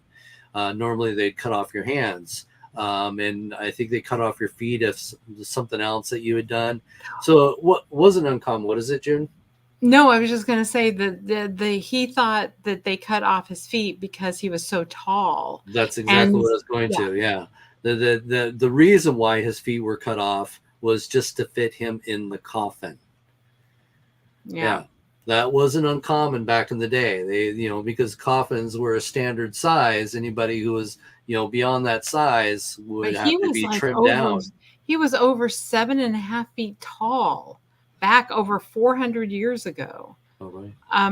That was incredible in itself. 400 years ago, and this man was 7.5 feet tall. And was he a crusader? Wasn't he the one that was a crusader? The huge. I believe so. Because his stature would have caused men to be afraid. Yeah. To approach him. This is the stories of giants. The mountain, like he was the mountain from Game of Thrones. So he was a huge, huge man. But we got to see there was one of the crypts they took us to had like 4 bodies in it. He had talked about stories of the desecration that had happened down there, a lot of the robberies, and you can see all the different crypts in the vaults where they keep all the families have their own private vaults. Wow. And some of the coffins were just elaborate, beautiful old coffins in there. And one of the stories, and it was about 2 brothers. And it was kind of cool because a lot of these stories that he was telling us, I made Ross go to the wax museum like the next day or whenever it was. It was later that day. Yeah. And we saw like the wax figures of these people that he was talking about and who were buried in that crypt. Which was really incredible because I was like, oh my God, we learned about that. We're learning things. But oh my gosh, this one man, I guess he started a revolt, was trying to start a revolution, like, the French Revolution, but he was trying to start it in Ireland against the English. And they caught him. And what was they did so many horrible things, every single thing that they did to him. And then, what was it? First they hung him, but then, not to death. Not to death. Yes. It was common that they would hang them until they're about to die, unless, he broke his neck, which would have been luckier for him if he had but he was almost strangled to death. So they cut him down, and then they disemboweled him, and they did all these horrible, horrible torture, torture on him.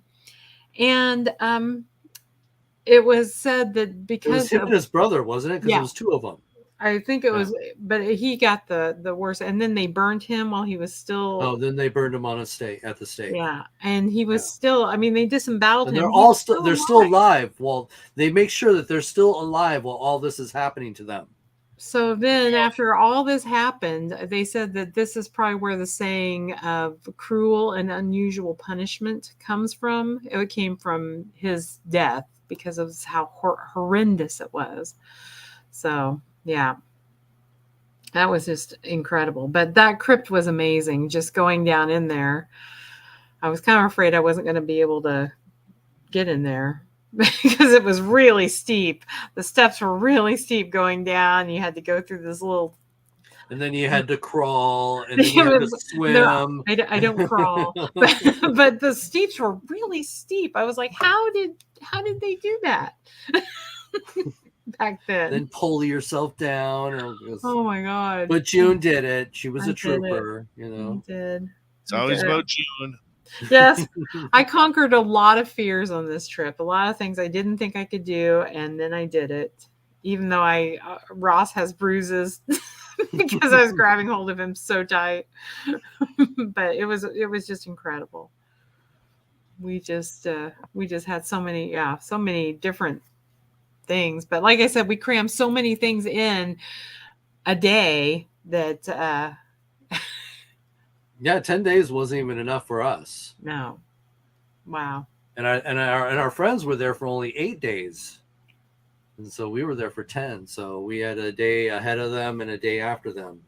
And, we got to see a lot. We really did. It was a lot of driving. I won't deny that. I would say if you're going to drive around through Ireland, definitely take shorter trips, so you can have more experiences. Because sometimes when we got to the castles, it was so late at night that sometimes we even missed dinner, and then trying to do an investigation so you can experience some of these environments.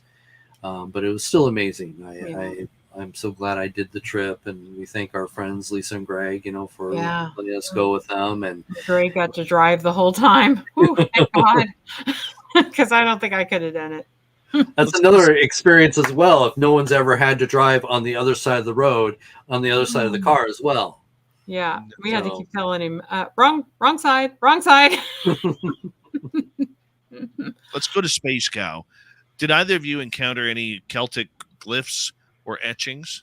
I was trying to think. Didn't we see? I mean, wasn't there something at Kennedy Castle in the old Druid Circle? Like, wasn't there some kind of markings on a couple of the stones? I'm gonna have to go through. I'm gonna have to go look at my pictures. Go through my pictures. Being at that old Druid Circle was pretty amazing. Yeah. That was one of that was such a highlight. There was an old stream or whatever that bridges over it, and it was really cool. Let's go to Derek. What are your thoughts on the Celtic healing runes, and did you see any while in Ireland? Trying to think. I wonder if the last castle we were in, because they might have had. Because he collected everything, and he collected fossils, and that was another thing too. There were some ruins in there. Yeah, we took a tour that they took us through. The guy that I told you that he had redone the castle and had a whole room that was a ship. During the day, they'll let you go into other parts of the castle during a tour, and this guy had collected all kinds of interesting artifacts from fossils.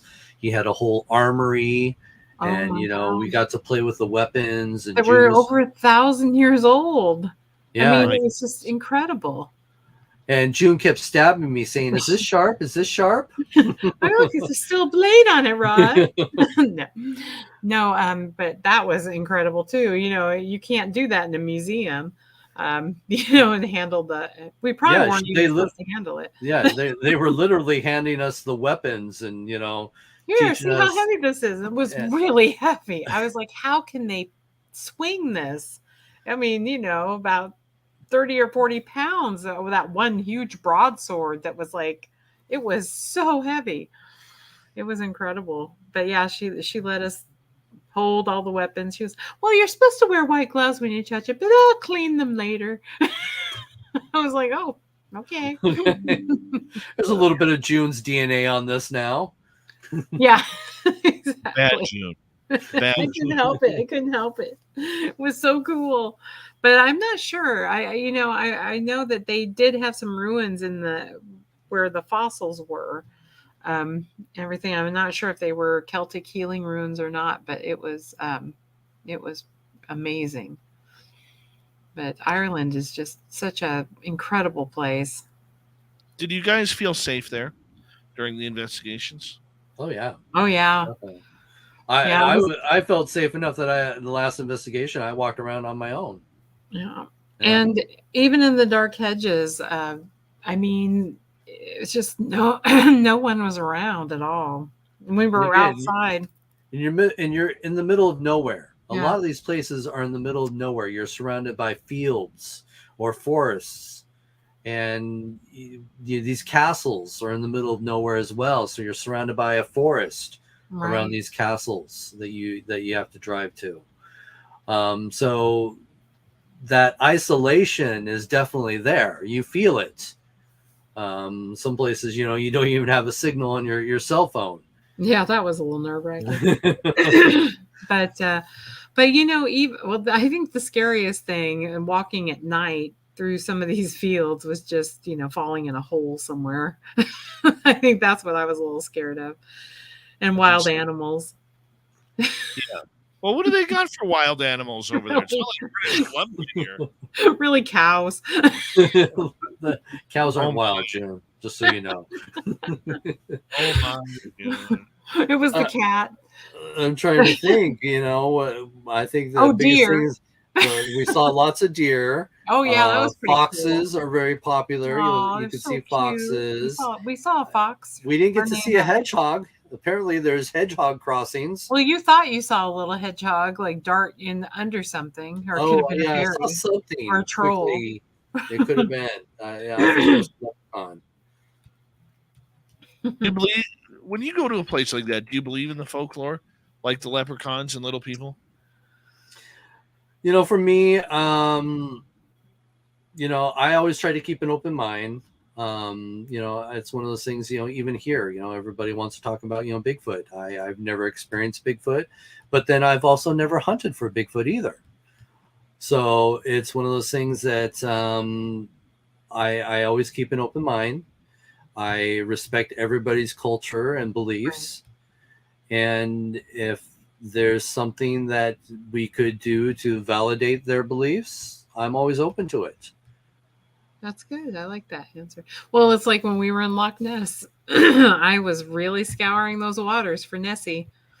I knew any minute I was going to see a little head pop up. I was like waiting, just waiting. Yeah, I think we saw a log float by, and I was like, but it got to be 4:00 in the morning. Come on, June, can we go now? I know she's there.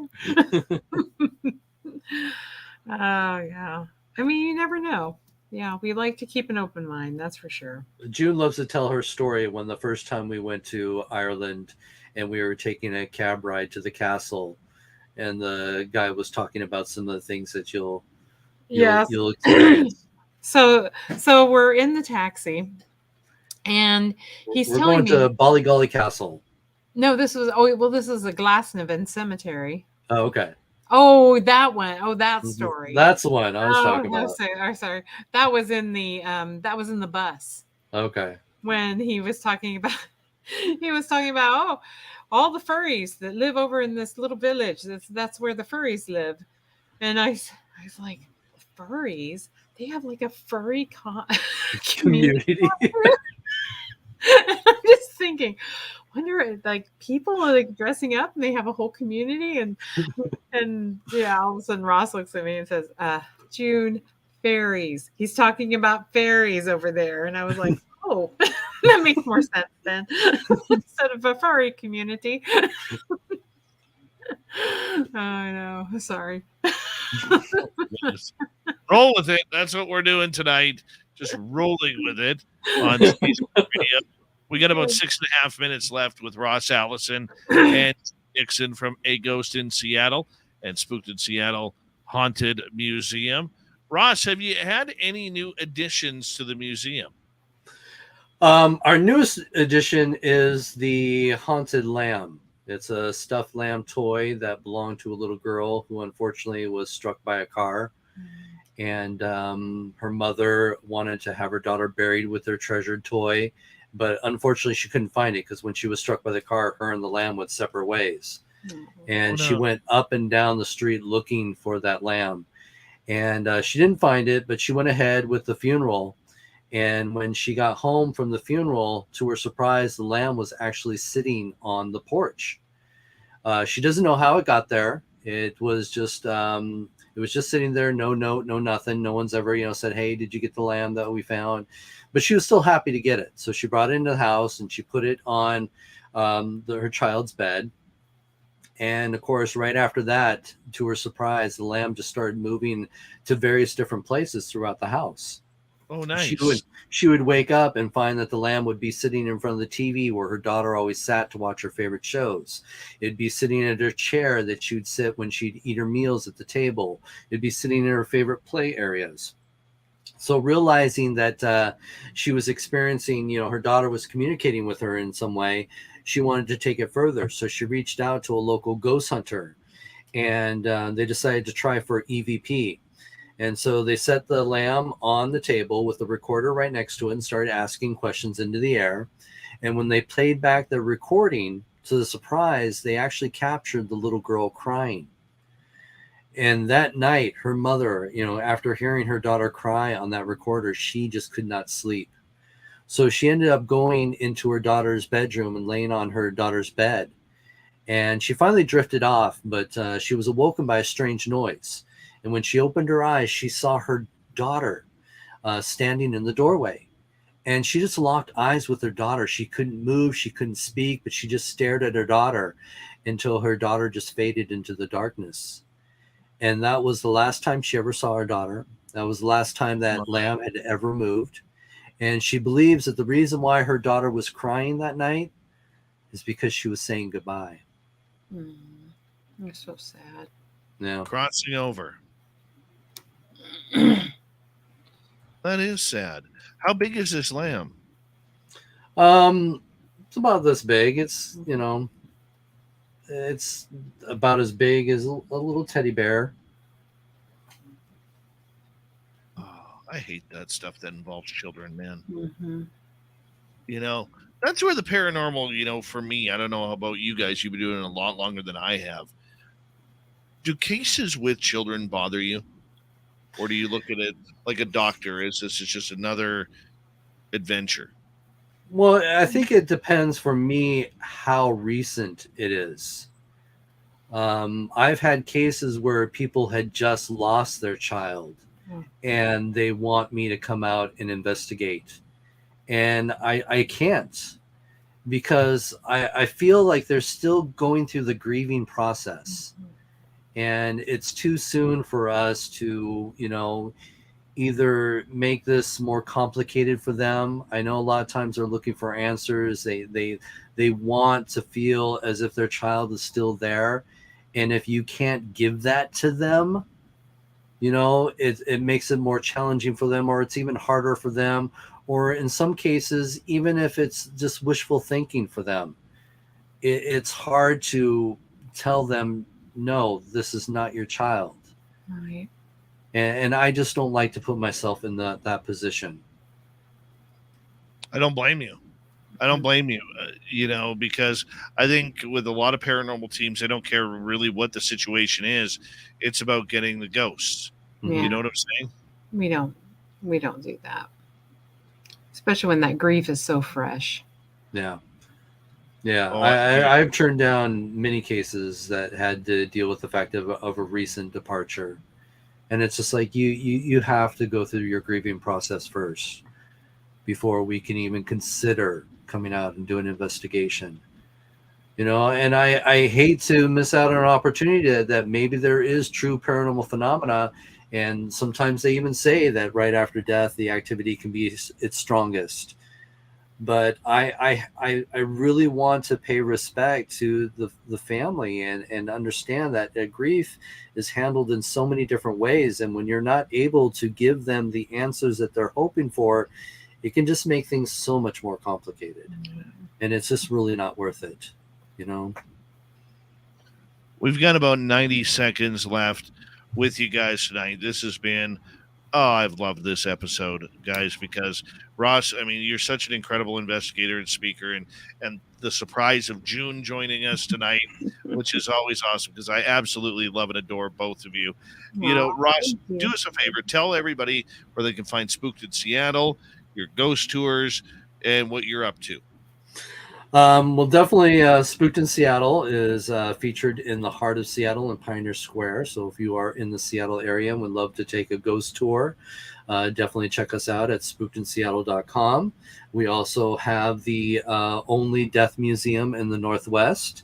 So you can see a collection of death memorabilia, from mourning dresses, coffins, hair jewelry, embalming, funeral stuff, and also our collection of haunted objects. And you'll see that stuffed lamb as well. You can find my books at Amazon. All my books are up there. I've got 10 that are published, 2 that I'm working on right now. So definitely check that out. You can check out A Ghost as well, see some of our investigations at aghost.org. We have a list of some of the evidence that we've collected and some of our adventures. And if you just happen to be in the Seattle area, definitely, or in the Northwest, you may consider checking out and becoming a member of A Ghost. We do have open membership. We meet once a month online. And then the next meeting, our second meeting, we meet in person. And we are a pretty active group, doing all kinds of adventures all over the world. Awesome. Ross Allison, June Nixon. We will talk to you guys very, very soon. Much love from all of us at Spaced Out Radio. Coming up next, we're going to meet with Steve Stockton and Among the Missing. Then little Timmy Senor is going to join us for the UFO report. Stay tuned. All right, we are clear. Thank you, guys. Well, for thank doing you for Very Good asking. much. time. That was a lot of fun tonight. A lot of fun. I enjoyed that too. Especially I took a little pain pill, so I didn't know how long I was going to be able to last. So interesting. So interesting. I will let you guys go, but thank you so much. And we'll talk to you guys very soon, okay? Well, All thank right. you. Sounds good. Thank you. Bye. Take care. Bye. Much love, guys. Bye-bye. All right. Ross Allison, June Nixon. I'm going to go throw some water on my face. I'll be right back.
just to let everybody know, I'm not going to be doing an after-hours show tonight. I am absolutely bagged, and I'm going to be editing this show tomorrow when I have some time. I got to continue my work training tomorrow with the horses, so I got to be up early for that. And I do apologize because I know you guys like really hanging out after the show while I'm editing, but I'm just running out of steam here pretty darn quick. So, yeah, I'm sorry about that, guys. I'm just pushing on fumes tonight. Pushing on fumes. So bear with me, and it'll be back to normal on Monday night, where we'll have a Monday night show, Tuesday night show, where we'll have a Wednesday night show after the show on Wednesday. I will be grabbing my suitcases and driving all night to the airport so we can make Vegas. Don't want to be late for flights. And here we go, everybody.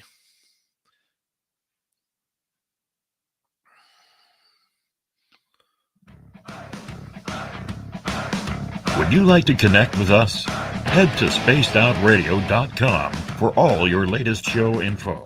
Now, back to Dave Scott and SOR. Here we go with the third and final hour of Spaced Out Radio tonight. Good to have you with us. My name is Dave Scott. Very much appreciate earning your listening ears wherever you are on this beautiful planet we call Earth. Hello to everyone listening in on our terrestrial affiliates around North America, digitally on Odyssey Radio, TalkStream Live, and KPNL. All of our archives are free. Join us at youtube.com/Spaced Out Radio. Do old Davey the favor, hit that subscribe button. The Desert Clam has set the password for tonight in the SOR Space Travelers Club. Ichu. Ichu is your password. Use it wisely, Space Travelers, as the Clam sets the password each and every night right here on Spaced Out Radio. Our website is spacedoutradio.com. We have a plethora of features for you. Rock out to Bumblefoot, read the Newswire, check out our swag as well. Follow us on Twitter at Spaced Out Radio, Instagram at Spaced Out Radio Show, and on TikTok at Spaced Out Radio. It is that time once again where we head to Among the Missing. Steve Stockton, the legendary Golden Voice, has another great story for us. Hello, friends. Welcome to Among the Missing YouTube channel on Spaced Out Radio. I'm Steve Stockton, and I'm about to take you on an unbelievable journey of people just like you. Their stories and encounters will haunt us on Among the Missing.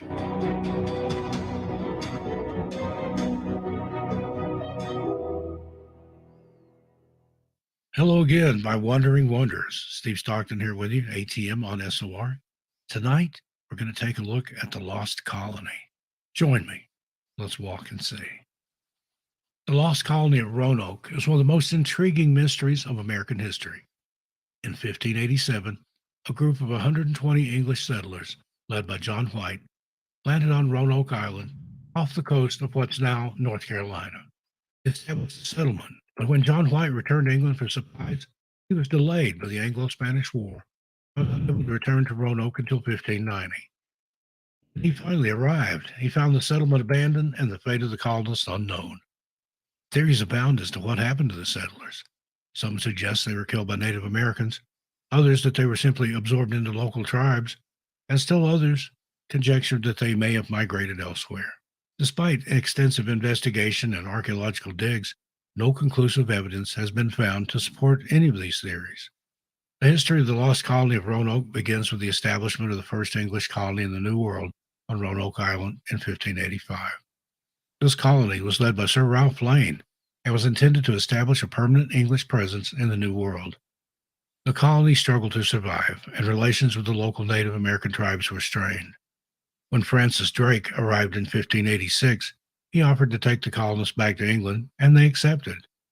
Then, in 1587, a new group of settlers arrived on Roanoke Island, led by John White. This group included men, women, and children and was intended to establish a permanent settlement. The settlers arrived with supplies and provisions, but they quickly ran into problems. Relations with the local tribes were still strained, and supplies were running low. John White decided to return to England to secure more supplies and reinforcements. John White's journey to England was beset with difficulties. First, his ship was attacked by French pirates, and he lost most of his supplies.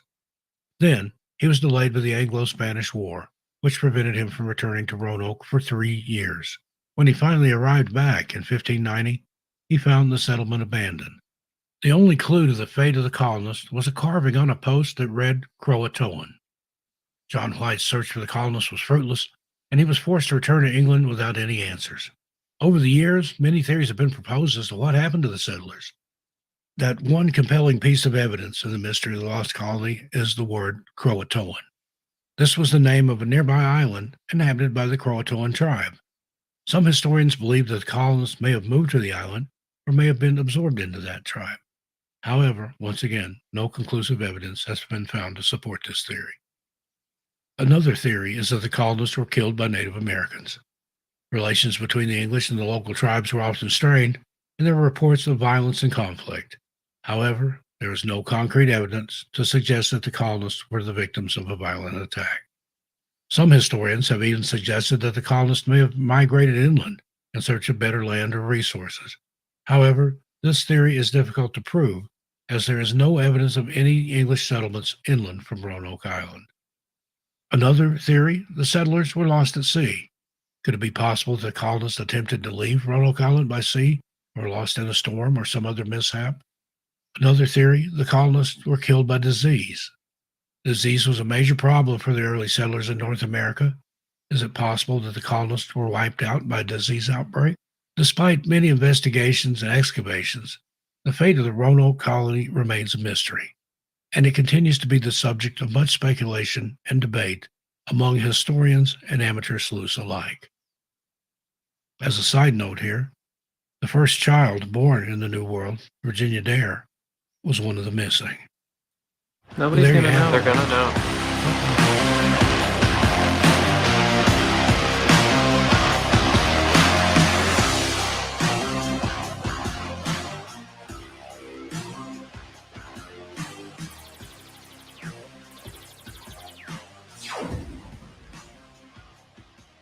Tim, it's one of those nights, man. It's one of those nights. I apologize to Steve Stockton for cutting off his extra into that story.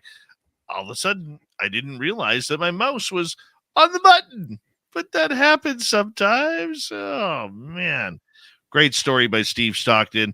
And thank you, Steve, from Among the Missing. If you want more stories like that, just head on over to his YouTube channel, Among the Missing. He's already got he's had that channel up for 6 months. He's got over 70,000 subscribers already and growing daily. So make sure you go hit subscribe on that. And you know what I love about Steve? After every video, he invites his audience over to Spaced Out Radio. And I love it. So thank you. Tim, good to have you here, my man. And I can feel that you're going to get me fired up tonight. I can feel it. I feel, the blood boiling already. What do you got for us, little Timmy Senor? It's our, hey, we only got a couple shows left until Vegas, man. That's right. I can't wait. It's going to be a lot of fun. I know you need a break. I could use a break. Our fans could use a break, and it's going to be great to get together and all do a collective high five and talk UFOs. There's going to be no UAP talk. We don't care about balloons. We're only going to be talking about ETs. So come and join the fun at the Nugget. It's going to be a blast. It is. It's going to be an absolute blast, and I can't wait. And to me, the exciting part for me, man, is meeting the audience members, because a lot of the people who we already have, coming as special guests, I've met most of them. Except Varla Ventura. I've never met her. I'm excited about her, but I always get excited to see those people again. But you run into them at conferences and you talk to them on the phone all the time. But to meet the audience members, that's what I love, man. That's why we do it. It's for the audience. Special. That is special. It's going to be a blast. So definitely, I mean, I can't believe it's already time. I know. Yeah. Yeah. And if I know you, you're already have been practicing your autograph signing for people when they want. Hey, Timmy, can you sign this for me, please? Oh Yeah. yeah. Make sure to not sign it like I sign my checks. I've learned. Yeah. So is it Timmy? Is it little Timmy Senior? Is it Tim? What are you signing? Get a photograph of me and see. I'm just kidding. I think it's just Lil Tim, Lil, Lil Timmy. Very nice. Very, very nice, my man. So, Hey, let's get right to it here. What do you got for us regarding NASA? oh, you want to skip to that? Okay, we can talk NASA. Sure. Let's talk about how NASA is going to be providing coverage of the UAP meeting. Okay. So NASA is holding a public meeting at 10:30 a.m. Wednesday, May 31st of its independent study team on categorizing and evaluating data of unidentified anomalous phenomenon. And the agency will also host a media teleconference at the conclusion of the meeting.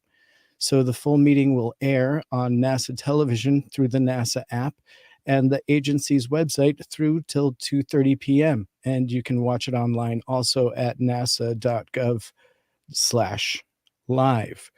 So NASA defines UAP as observations of events in the sky that cannot be identified as aircraft or known natural phenomenon, such as from a scientific perspective. And so the focus of the public meeting is to hold final deliberations before the agency's independent study team and before they publish a report this summer. So, outlining how to evaluate and study UAP by using data, technology, and the tools of science is a NASA priority. And so it is not a review or assessment of previous unidentifiable observations. The report will inform NASA of what possible data could be collected in the future to shed the light on the nature and the origin of UAP. So, in the public comment portion here, it says in accordance with the Federal Advisory Committee Act, the meeting includes an opportunity for the public to comment, and NASA will accept questions beginning 10 a.m. on Friday, May 12th. And so people are able to put their questions, as I have, into writing and put it before this group and see if they will answer your questions publicly. And so we're invited to participate in this teleconference that way. And so some of the team members that will be there are listed on the website, including David Spergel, the president of the Simons Foundation, Dan Evans, the Assistant Deputy Associate Administrator for Research through NASA's Science Mission Directive, and other members of the UAP Independent Study Team. And so the UAP Independent Study Team is a council of 16 community experts across diverse areas on matters relevant to potential methods of study for unidentified anomalous phenomenon. And so what NASA commissioned through the 9-month study is to examine the UAP scientific perspective and create a roadmap for how to use data and tools of science to move our understanding of UAP forward. So for right now, the limited high-quality observations of UAP make it impossible to draw a scientific conclusion from the data about the nature of such events. And so there'll be a clean feed of the meeting available through the agency's YouTube channel, and you can also go to thescience.nasa.gov/UAP/facts for questions and answers concerning that. Dave, you must be sort of excited, at least a little bit. They have some public interaction and some exposure on what the team is up to. I know I'm extremely excited. I'm going to be there live. I'm going to attempt to call in fact, because there is a way to do that. But Dave, please, let's get your input. I know you're a big fan. Well, you know what? I'm going to first off say that anything that they report on is going to be absolute bogus. Okay? It is going to be absolutely bogus.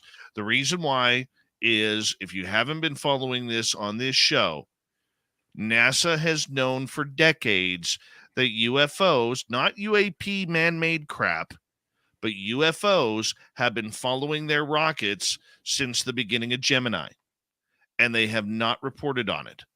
They have files upon files of interactions with these craft, from the SR-71 projects to the X-15s to all of their rockets and spaceships, right to the shuttle program, and now with the new rockets that are going up by SpaceX.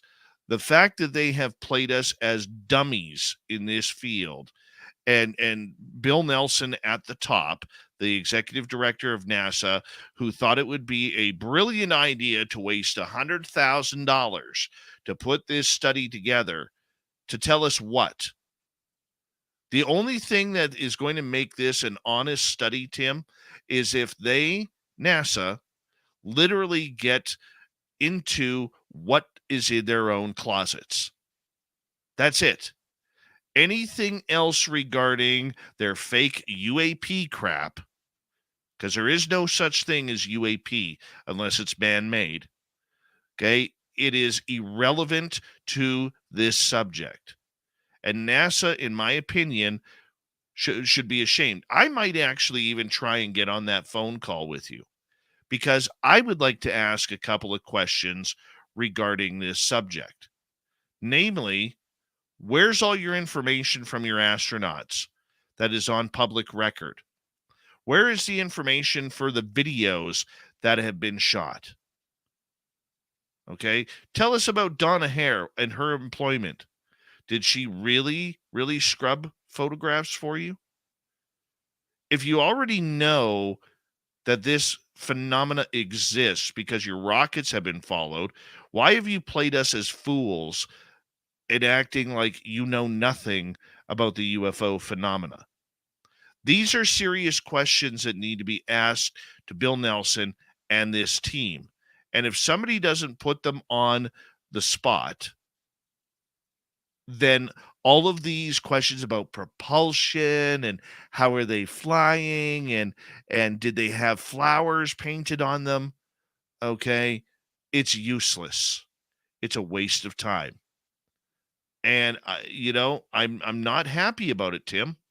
And I haven't been happy about NASA since Bill Nelson opened his mouth almost a year ago to get into the UFO world, and not a single journalist nor anybody outside of ourselves here at Spaced Out Radio has called out NASA for their BS. They know. They are the world's premier space agency. They know. Their astronauts have been public about it. They know. And I don't see any happy conclusion about this study. Great, you brought on some of the most brilliant scientists. What makes them experts in UFOs? You know who's an expert in UFOs? Grant Cameron, Richard Dolan. Why aren't they on the panel? How can a scientist who you've never heard of studying this topic become an expert in UFOs just because they have an astrobiology degree? Is that all it takes? We're being played for fools, Tim. And that's everybody in the public. And anybody who pays attention to that, and when they realize that, they will realize that NASA is all part of the UFO game, which is one big lie. You're on mute, Tim. Thank you for that. I put this as my question to them, and you can actually go on the website, see the questions being asked, and vote on your opinion on which ones should be asked and which shouldn't. And my question was, if in fact the we'll just call it the UAP independent study team, if they were going to interview or look into the records or statements of the previous astronauts that have flown for NASA and ask them about anomalies that they had come across on their missions, and if they were going to make that data available to the public, because that's absolutely relative. They're absolutely our best observers, as far as we could consider a human to be. So it's data. If they have an observation in the sky, and with that, there's often camera film slides, something, a piece of evidence that the astronaut may have collected. And is that going to be made public? Because really, the humans that were out there interpreting that, they're the ones that were really the information gatherers. And so that was my big question.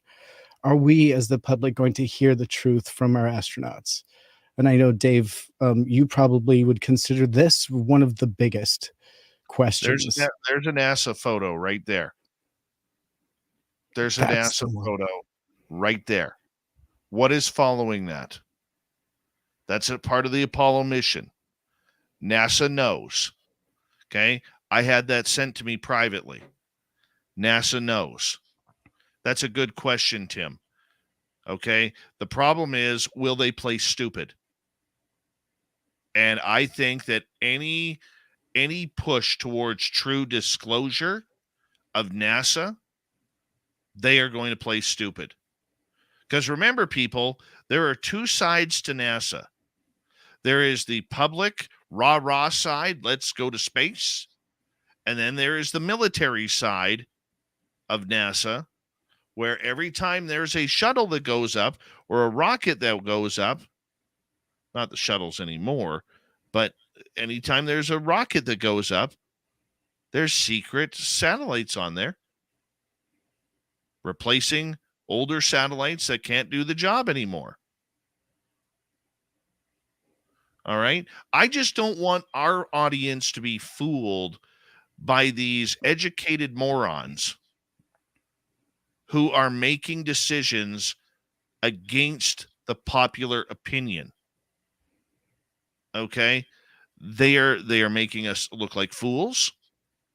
They are making us believe a narrative that they've never, ever had anything happen like this.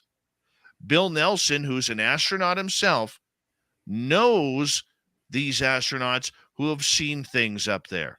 Right. And let me just also highlight in this statement that they're making, just on the statement of this conversation that they're about to have, in their conclusion here, there's a very subtle statement made, kind of subliminally prepping the audience. And it is here in the last sentence where, and I'll quote, "Right now, the limited high-quality observations of UAP make it impossible to draw scientific conclusions from the data about the nature of such events." How can NASA possibly say, with all of the technology they have, that the limited high-quality observations of UAP are making it impossible to draw scientific conclusions? I find that very hard to believe.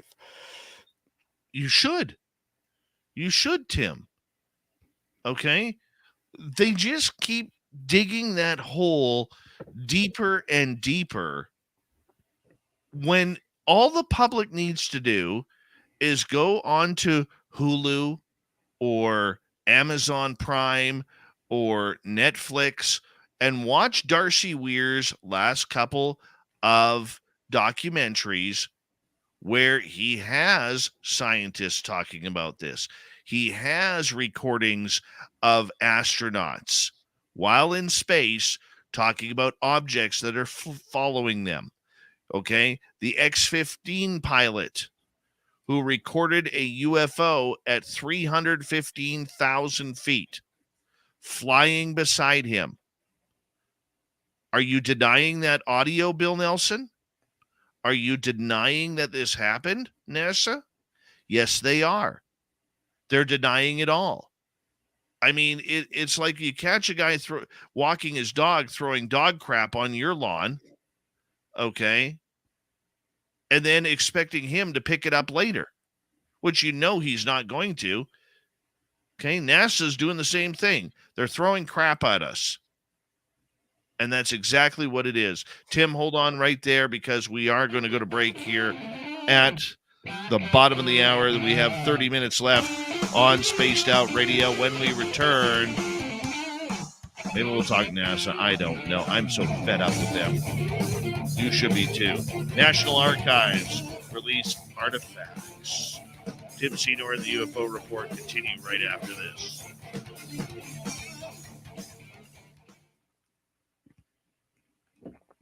Derek, I did show the picture. Oh, stop, phone.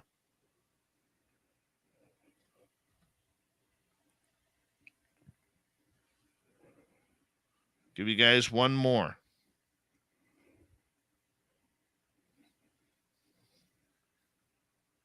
Ooh, that's a different one. That's a good one. Can't believe you're showing that. It's a NASA photo, people.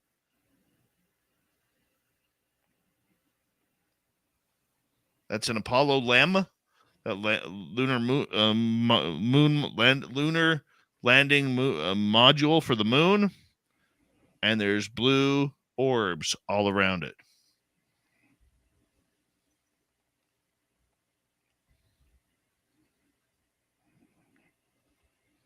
Here's an interesting one. This will be the final one I show. It's amazing what happens when you see an astronaut on the moon and there's those same blue orbs. The astronaut is looking at the Right now. object. Yeah. That's the one that blew my mind when I saw that. Yeah. That's just, and so beautiful. What a photograph too. I can't believe you have that on your phone. You're so lucky. But yeah, NASA doesn't know what's going on. Right. Frustrating. Well, hopefully some of those questions will get answered, or maybe they are going to look into it. Supposedly the entire thing is going to be published in a paper over the summer, all of the results. So, yeah. But according to them, so far, they haven't found anything. Of course not. Yeah. Of course not. That's incredibly frustrating. Mm-hmm. They should take a look at some of the data that's available by lots of public organizations that are, collecting great imagery, great data. Why is NASA having such a hard time? Yeah. Yeah, some of the smartest scientists out there. Right? Must be hooey. Hey, Dave, I love your shirt, by the way. Thank you. I can't believe you're supporting that guy, though. Hey, man, you know what? It was clean in the closet, and I had to work with horse. It's all about awareness. You got to make people aware that he's out there. Like the color, though. We're like matching tonight, practically. I know. But you and I have had a long week this week. It has been a nutty, nutty week. It is nutty. You're going to have to catch up on some Z's if you expect to stay up all night eating Taco Bell in Las Vegas. Obi Flat and I already have the Taco Bell plan.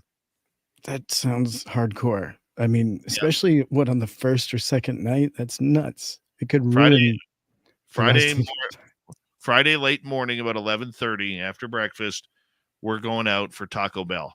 After breakfast, this guy. Oh yeah. Got to start with breakfast. Get a nice tacoage. Pound some serious tacoage. Oh my God. I'm going to drag you out too. Your poor colon. Yeah, I'll film it. I'm happy to film I'm that. going to go up to your penthouse because you don't stay anything below the penthouse. Okay. And I'm going to go up to your penthouse and Timmy, time to go. You'll waft through all the smoke and find me popping corks in the back. Forget about it. Good luck prying me away from that window. Random Gee, you don't understand the fact that Taco Bell is 2 hours away from me. If I get near a Taco Bell, I'm going haywire.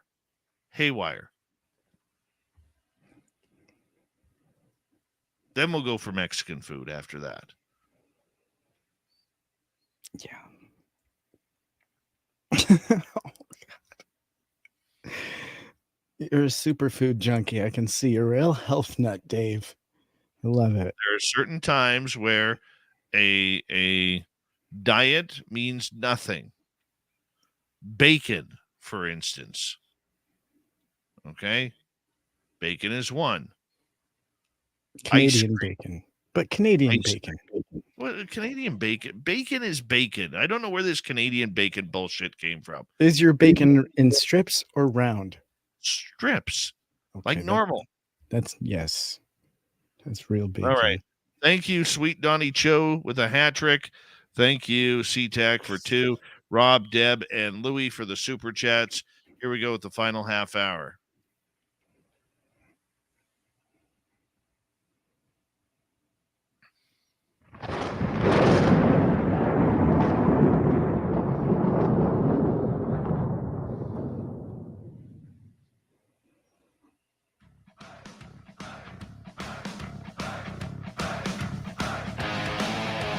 We rounded third. We're heading for home tonight on Spaced Out Radio. Good to have you with us. My name is Dave Scott. Very much appreciate earning your listening ears.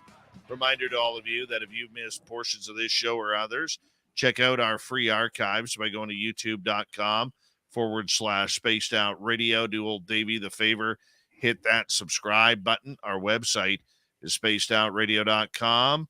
We have a plethora of features for you. Rock out to Bumblefoot, read the news wire, check out our swag as well.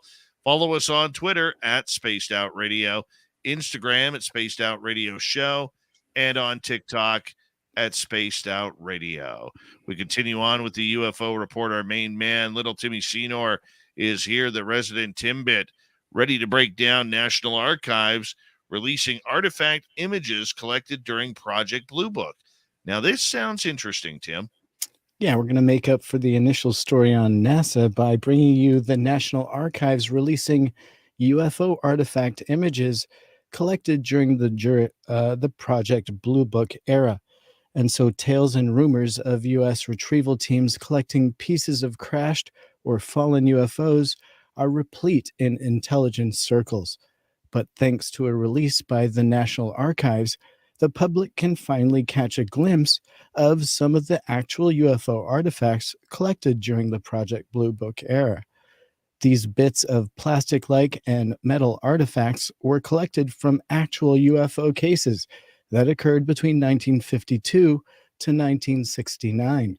And while there is no accompanying description of the cases or analysis of what these artifacts might mean, in the search for extraterrestrial life, a few of them may raise some eyebrows. For instance, there are some images in this article here that is coming from unknownboundaries.com. For instance, below they have some images of physical specimens, and I can give you a brief description here, and they call it kind of a piece of plastic material. And the artifacts resemble perhaps melted fiber optic cables, even though the German physicist named Manfred Borner at the Telefunken Research Labs in Ulm didn't develop this technology until 1965. These articles were found in 1952. So the first patent for that applicable technology was not until 1966. So does that mean that this material could have been top secret, being used in our own secret satellites, or perhaps backwards engineered from artifacts recovered from alleged Roswell crash? Or could it be something else altogether? We really don't know. So people are encouraged to go to the website, either through the National Archives, or they can go to unknownboundaries.com, and there's a link there where they have some and many artifact photographs. Some of them look like molten lava, but they're metal. Some of them look very plastic-like and kind of layered in drips. But Dave, this new release of images could lend to some of the credibility of history and some of the crashes that we've heard of. What is your opinion of some of this release? Does it mean we're going to be seeing some more information coming forward, do you think? Oh, hell no. We're not going to see that. I mean, look, the fact that you got NASA on one side and they're releasing some details about Project Blue Book on the other side is a little funny, if you ask me, don't you? Isn't this a contradiction of kind of what's going on with this subject? This is what we continually see. We're not going to get the juice of it all, because don't forget, Project Blue Book and Dr. J. Allen Hynek, his job was to deny that there was anything there, to disprove everything. The problem that J. Allen Hynek had was that the more he learned about this subject from talking to eyewitnesses and talking to experiencers, was that this phenomena is very real. Okay. And this is where, if they're releasing the proper information of Hynek and Blue Book, tell us what's believable. Tell us what isn't swamp gas. Tell us what isn't a satellite or a meteor coming out of the sky and landing on our planet. That's what we need to know. What's the juice that they're hiding? Let's see that. Give us a little bit of juice. We're thirsty. We need that juice, Tim.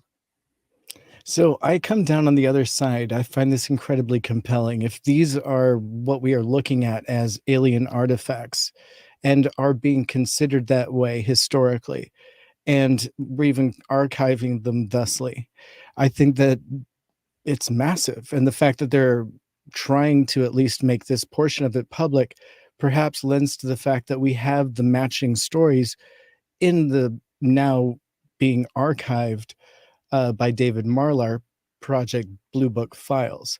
So some of these artifacts will match up to their stories. And, that is something that perhaps you can take to Congress. If some of these artifacts match up with some of the stories that David Marlar is archiving, then maybe you can physically take something in hand with the story and a witness, maybe even. How much better does it get? I mean, what more could you get? Perhaps they have radar or images. Now you're starting to talk about real evidence for a case. Pretty convincing. I think it's one more piece of the puzzle, personally. Oh, I think it's great. And I agree with you on that. But what are they going to release? Okay. What more are they going to release that's going to push this subject forward? That's the big question, Tim. Well, we'll have to wait and see. I would love to see, like I said, maybe a push from David Marlar, because he is sitting on some incredible archives. And I'm sure at this point he's got them in some kind of numbered system as far as what holds evidence and weight and possible witnesses.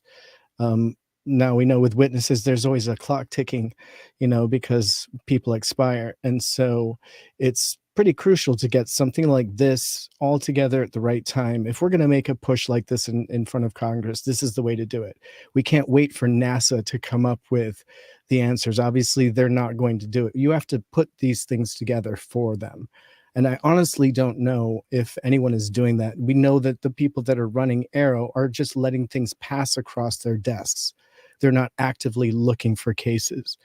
So it would be up to somebody that's working hard on this topic to literally push something like this forward. And, you brought up Grant Cameron earlier. He is somebody that could probably put all these missing pieces together and present it properly. So, it is going to take something like that. I think at this point, if you're looking for any kind of quote unquote disclosure or some kind of truth coming across or forcing the truth out of the government, at this point, we may have to do that. And this would be just one more way to do so, in my opinion. All right, let's move on to another topic that you have for us tonight. Retired Navy senior chief not going to jail to report on what he saw in Afghanistan. That's right. Coming from Fox News Channel, lawmakers are pushing Department of Defense to establish a secure way for witnesses to report potential UFO sightings. And so we're seeing some hesitation with people with good reports not wanting to come forward. And so a retired Navy senior chief petty officer said he saw a metallic orb in Afghanistan that's similar to the one being shown in videos last month during the Senate hearing. But there's no secure way for him to come forward.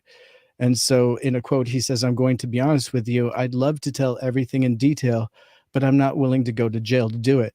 And so this is coming from retired Navy senior chief, whose name is being withheld for fear of repercussions.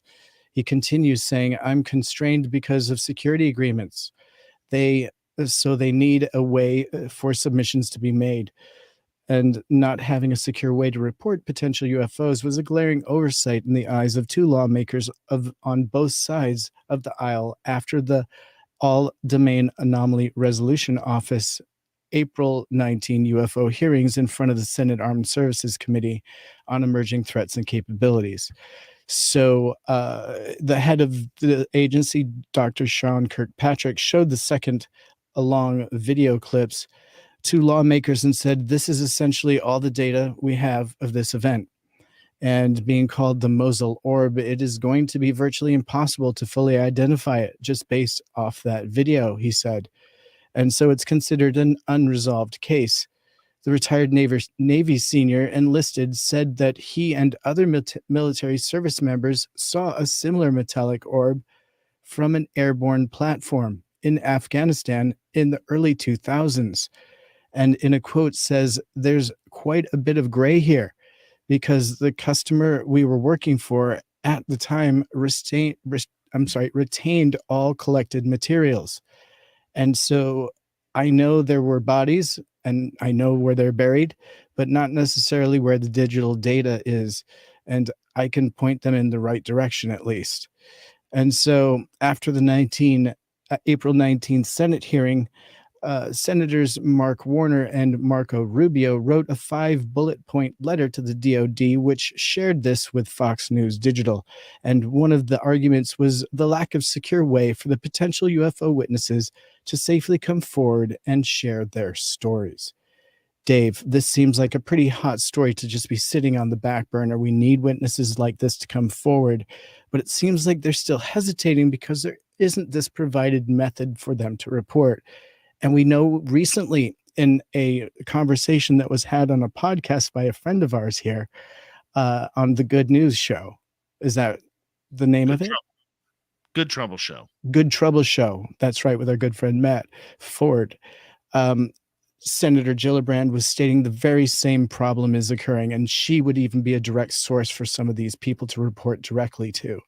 However, there isn't an official chain for that to really be reported through yet, Dave, and that's still very frustrating that for people that have great information like this that could validate these orbs that are flying over such countries as Afghanistan. Your thoughts? Why do we need to go to Afghanistan to learn about orbs?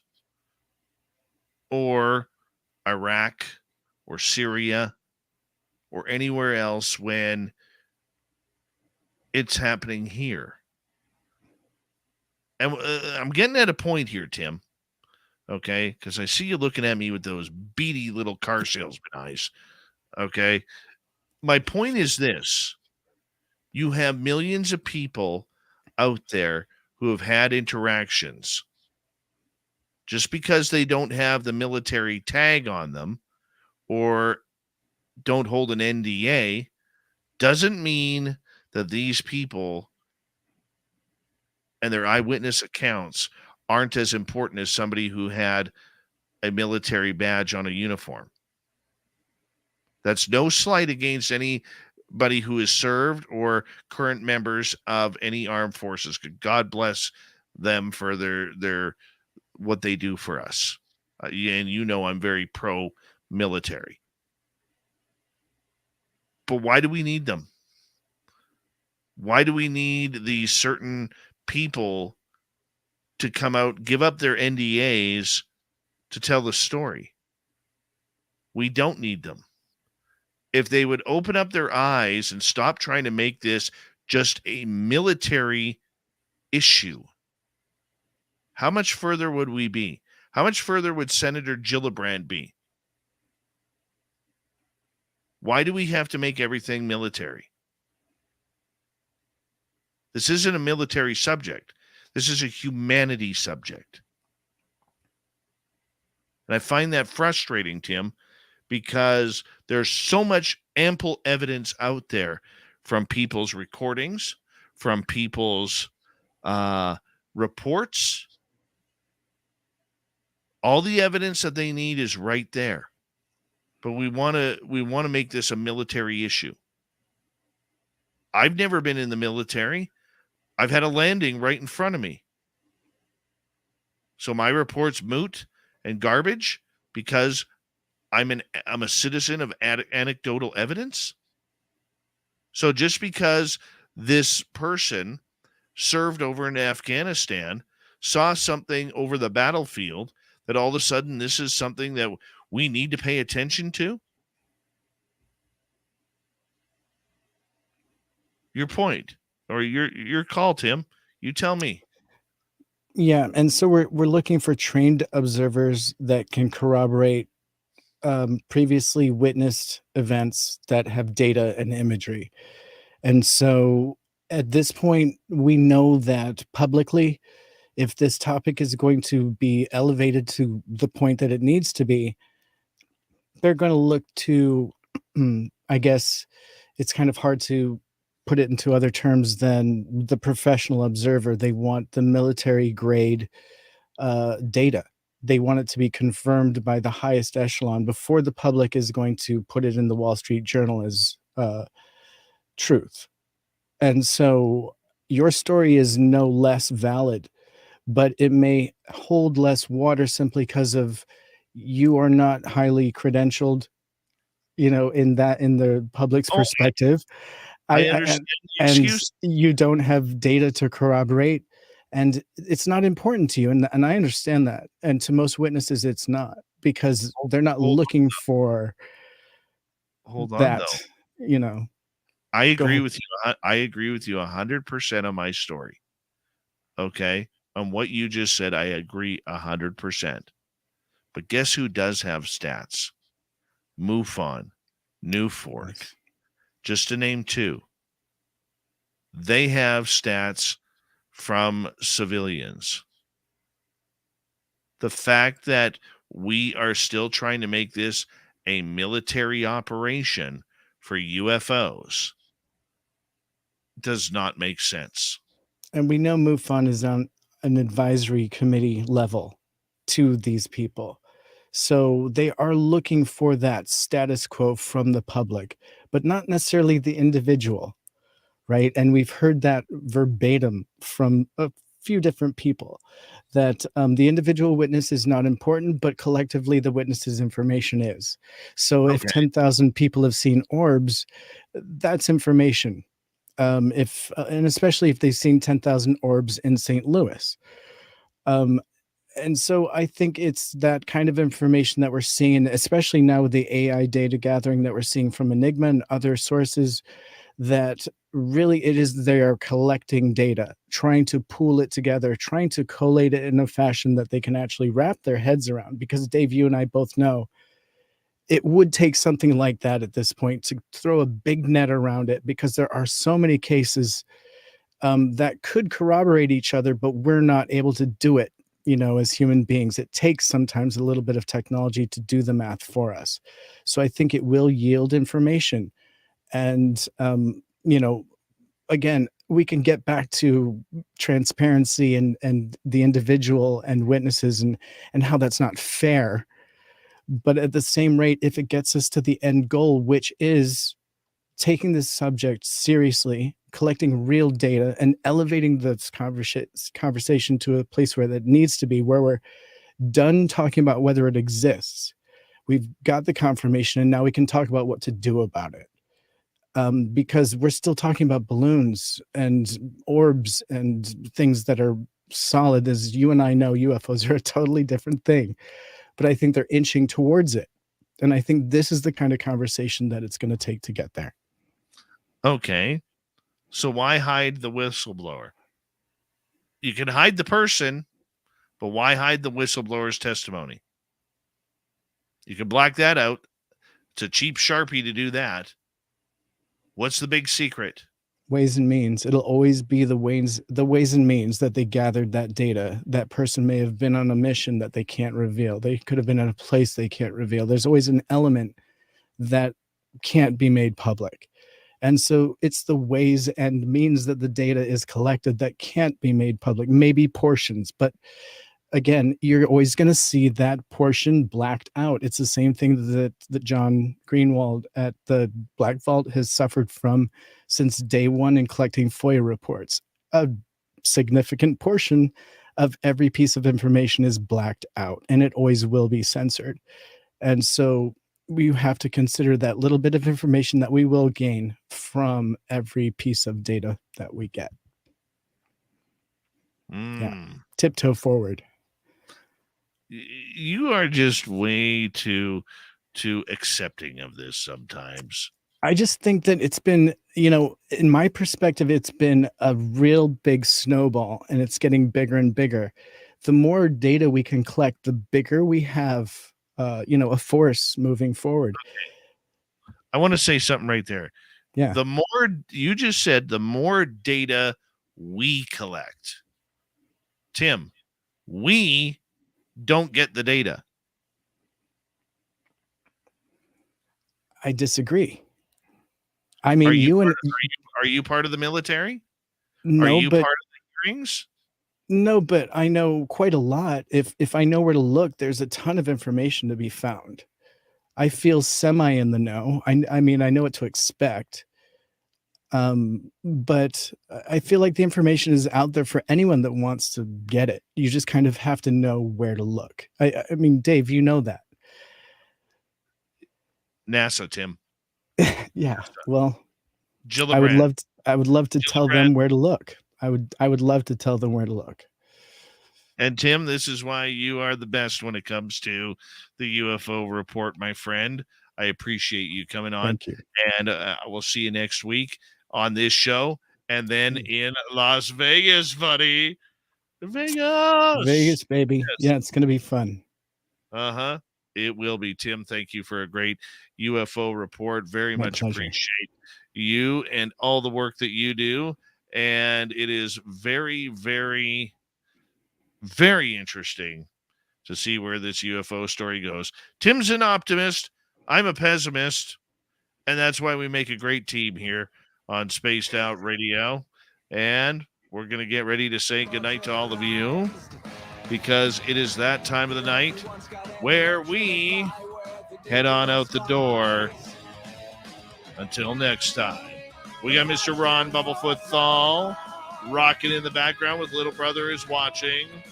Bumblefoot is the official music of Spaced Out Radio, rocking us in and out of every single show. Get your horns up for the guitar god himself. Special thanks to everybody listening in at work, at home, in your cars, wherever you may be. Thank you to everyone in our chat rooms tonight. YouTube, Twitch, LGAB, Facebook, LinkedIn, Spreaker, the Space Travelers Club, and on Twitter at #SpacedOutRadio. I know you're out there somewhere. Remember, this show is copyright by Spaced Out Radio and SOR Media Ventures Limited. Thank you so much for choosing to share your evening with us, because together, my friends, we own the night. Mr. Bumblefoot, we need a favor. We need you to take us home.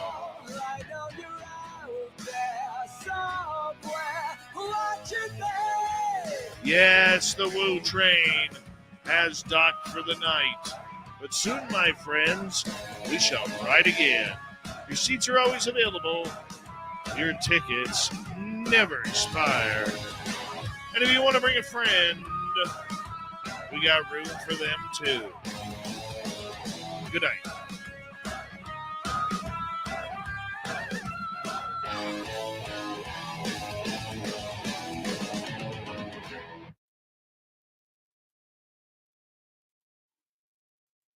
All right, guys. Hi, Third Phase. How you doing?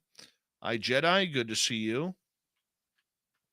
We're going to call it an early night here. Thank you, Shade Viking, Sweet Donnie Cho ×3, C-Tech ×2, Louie, Deb, and Rob for the awesome super chats tonight. Guys, I'm just worn out tonight. Very tired. And I'll see you guys all on Monday. But thanks for a great show. and we'll do it all again soon, everyone. Take care.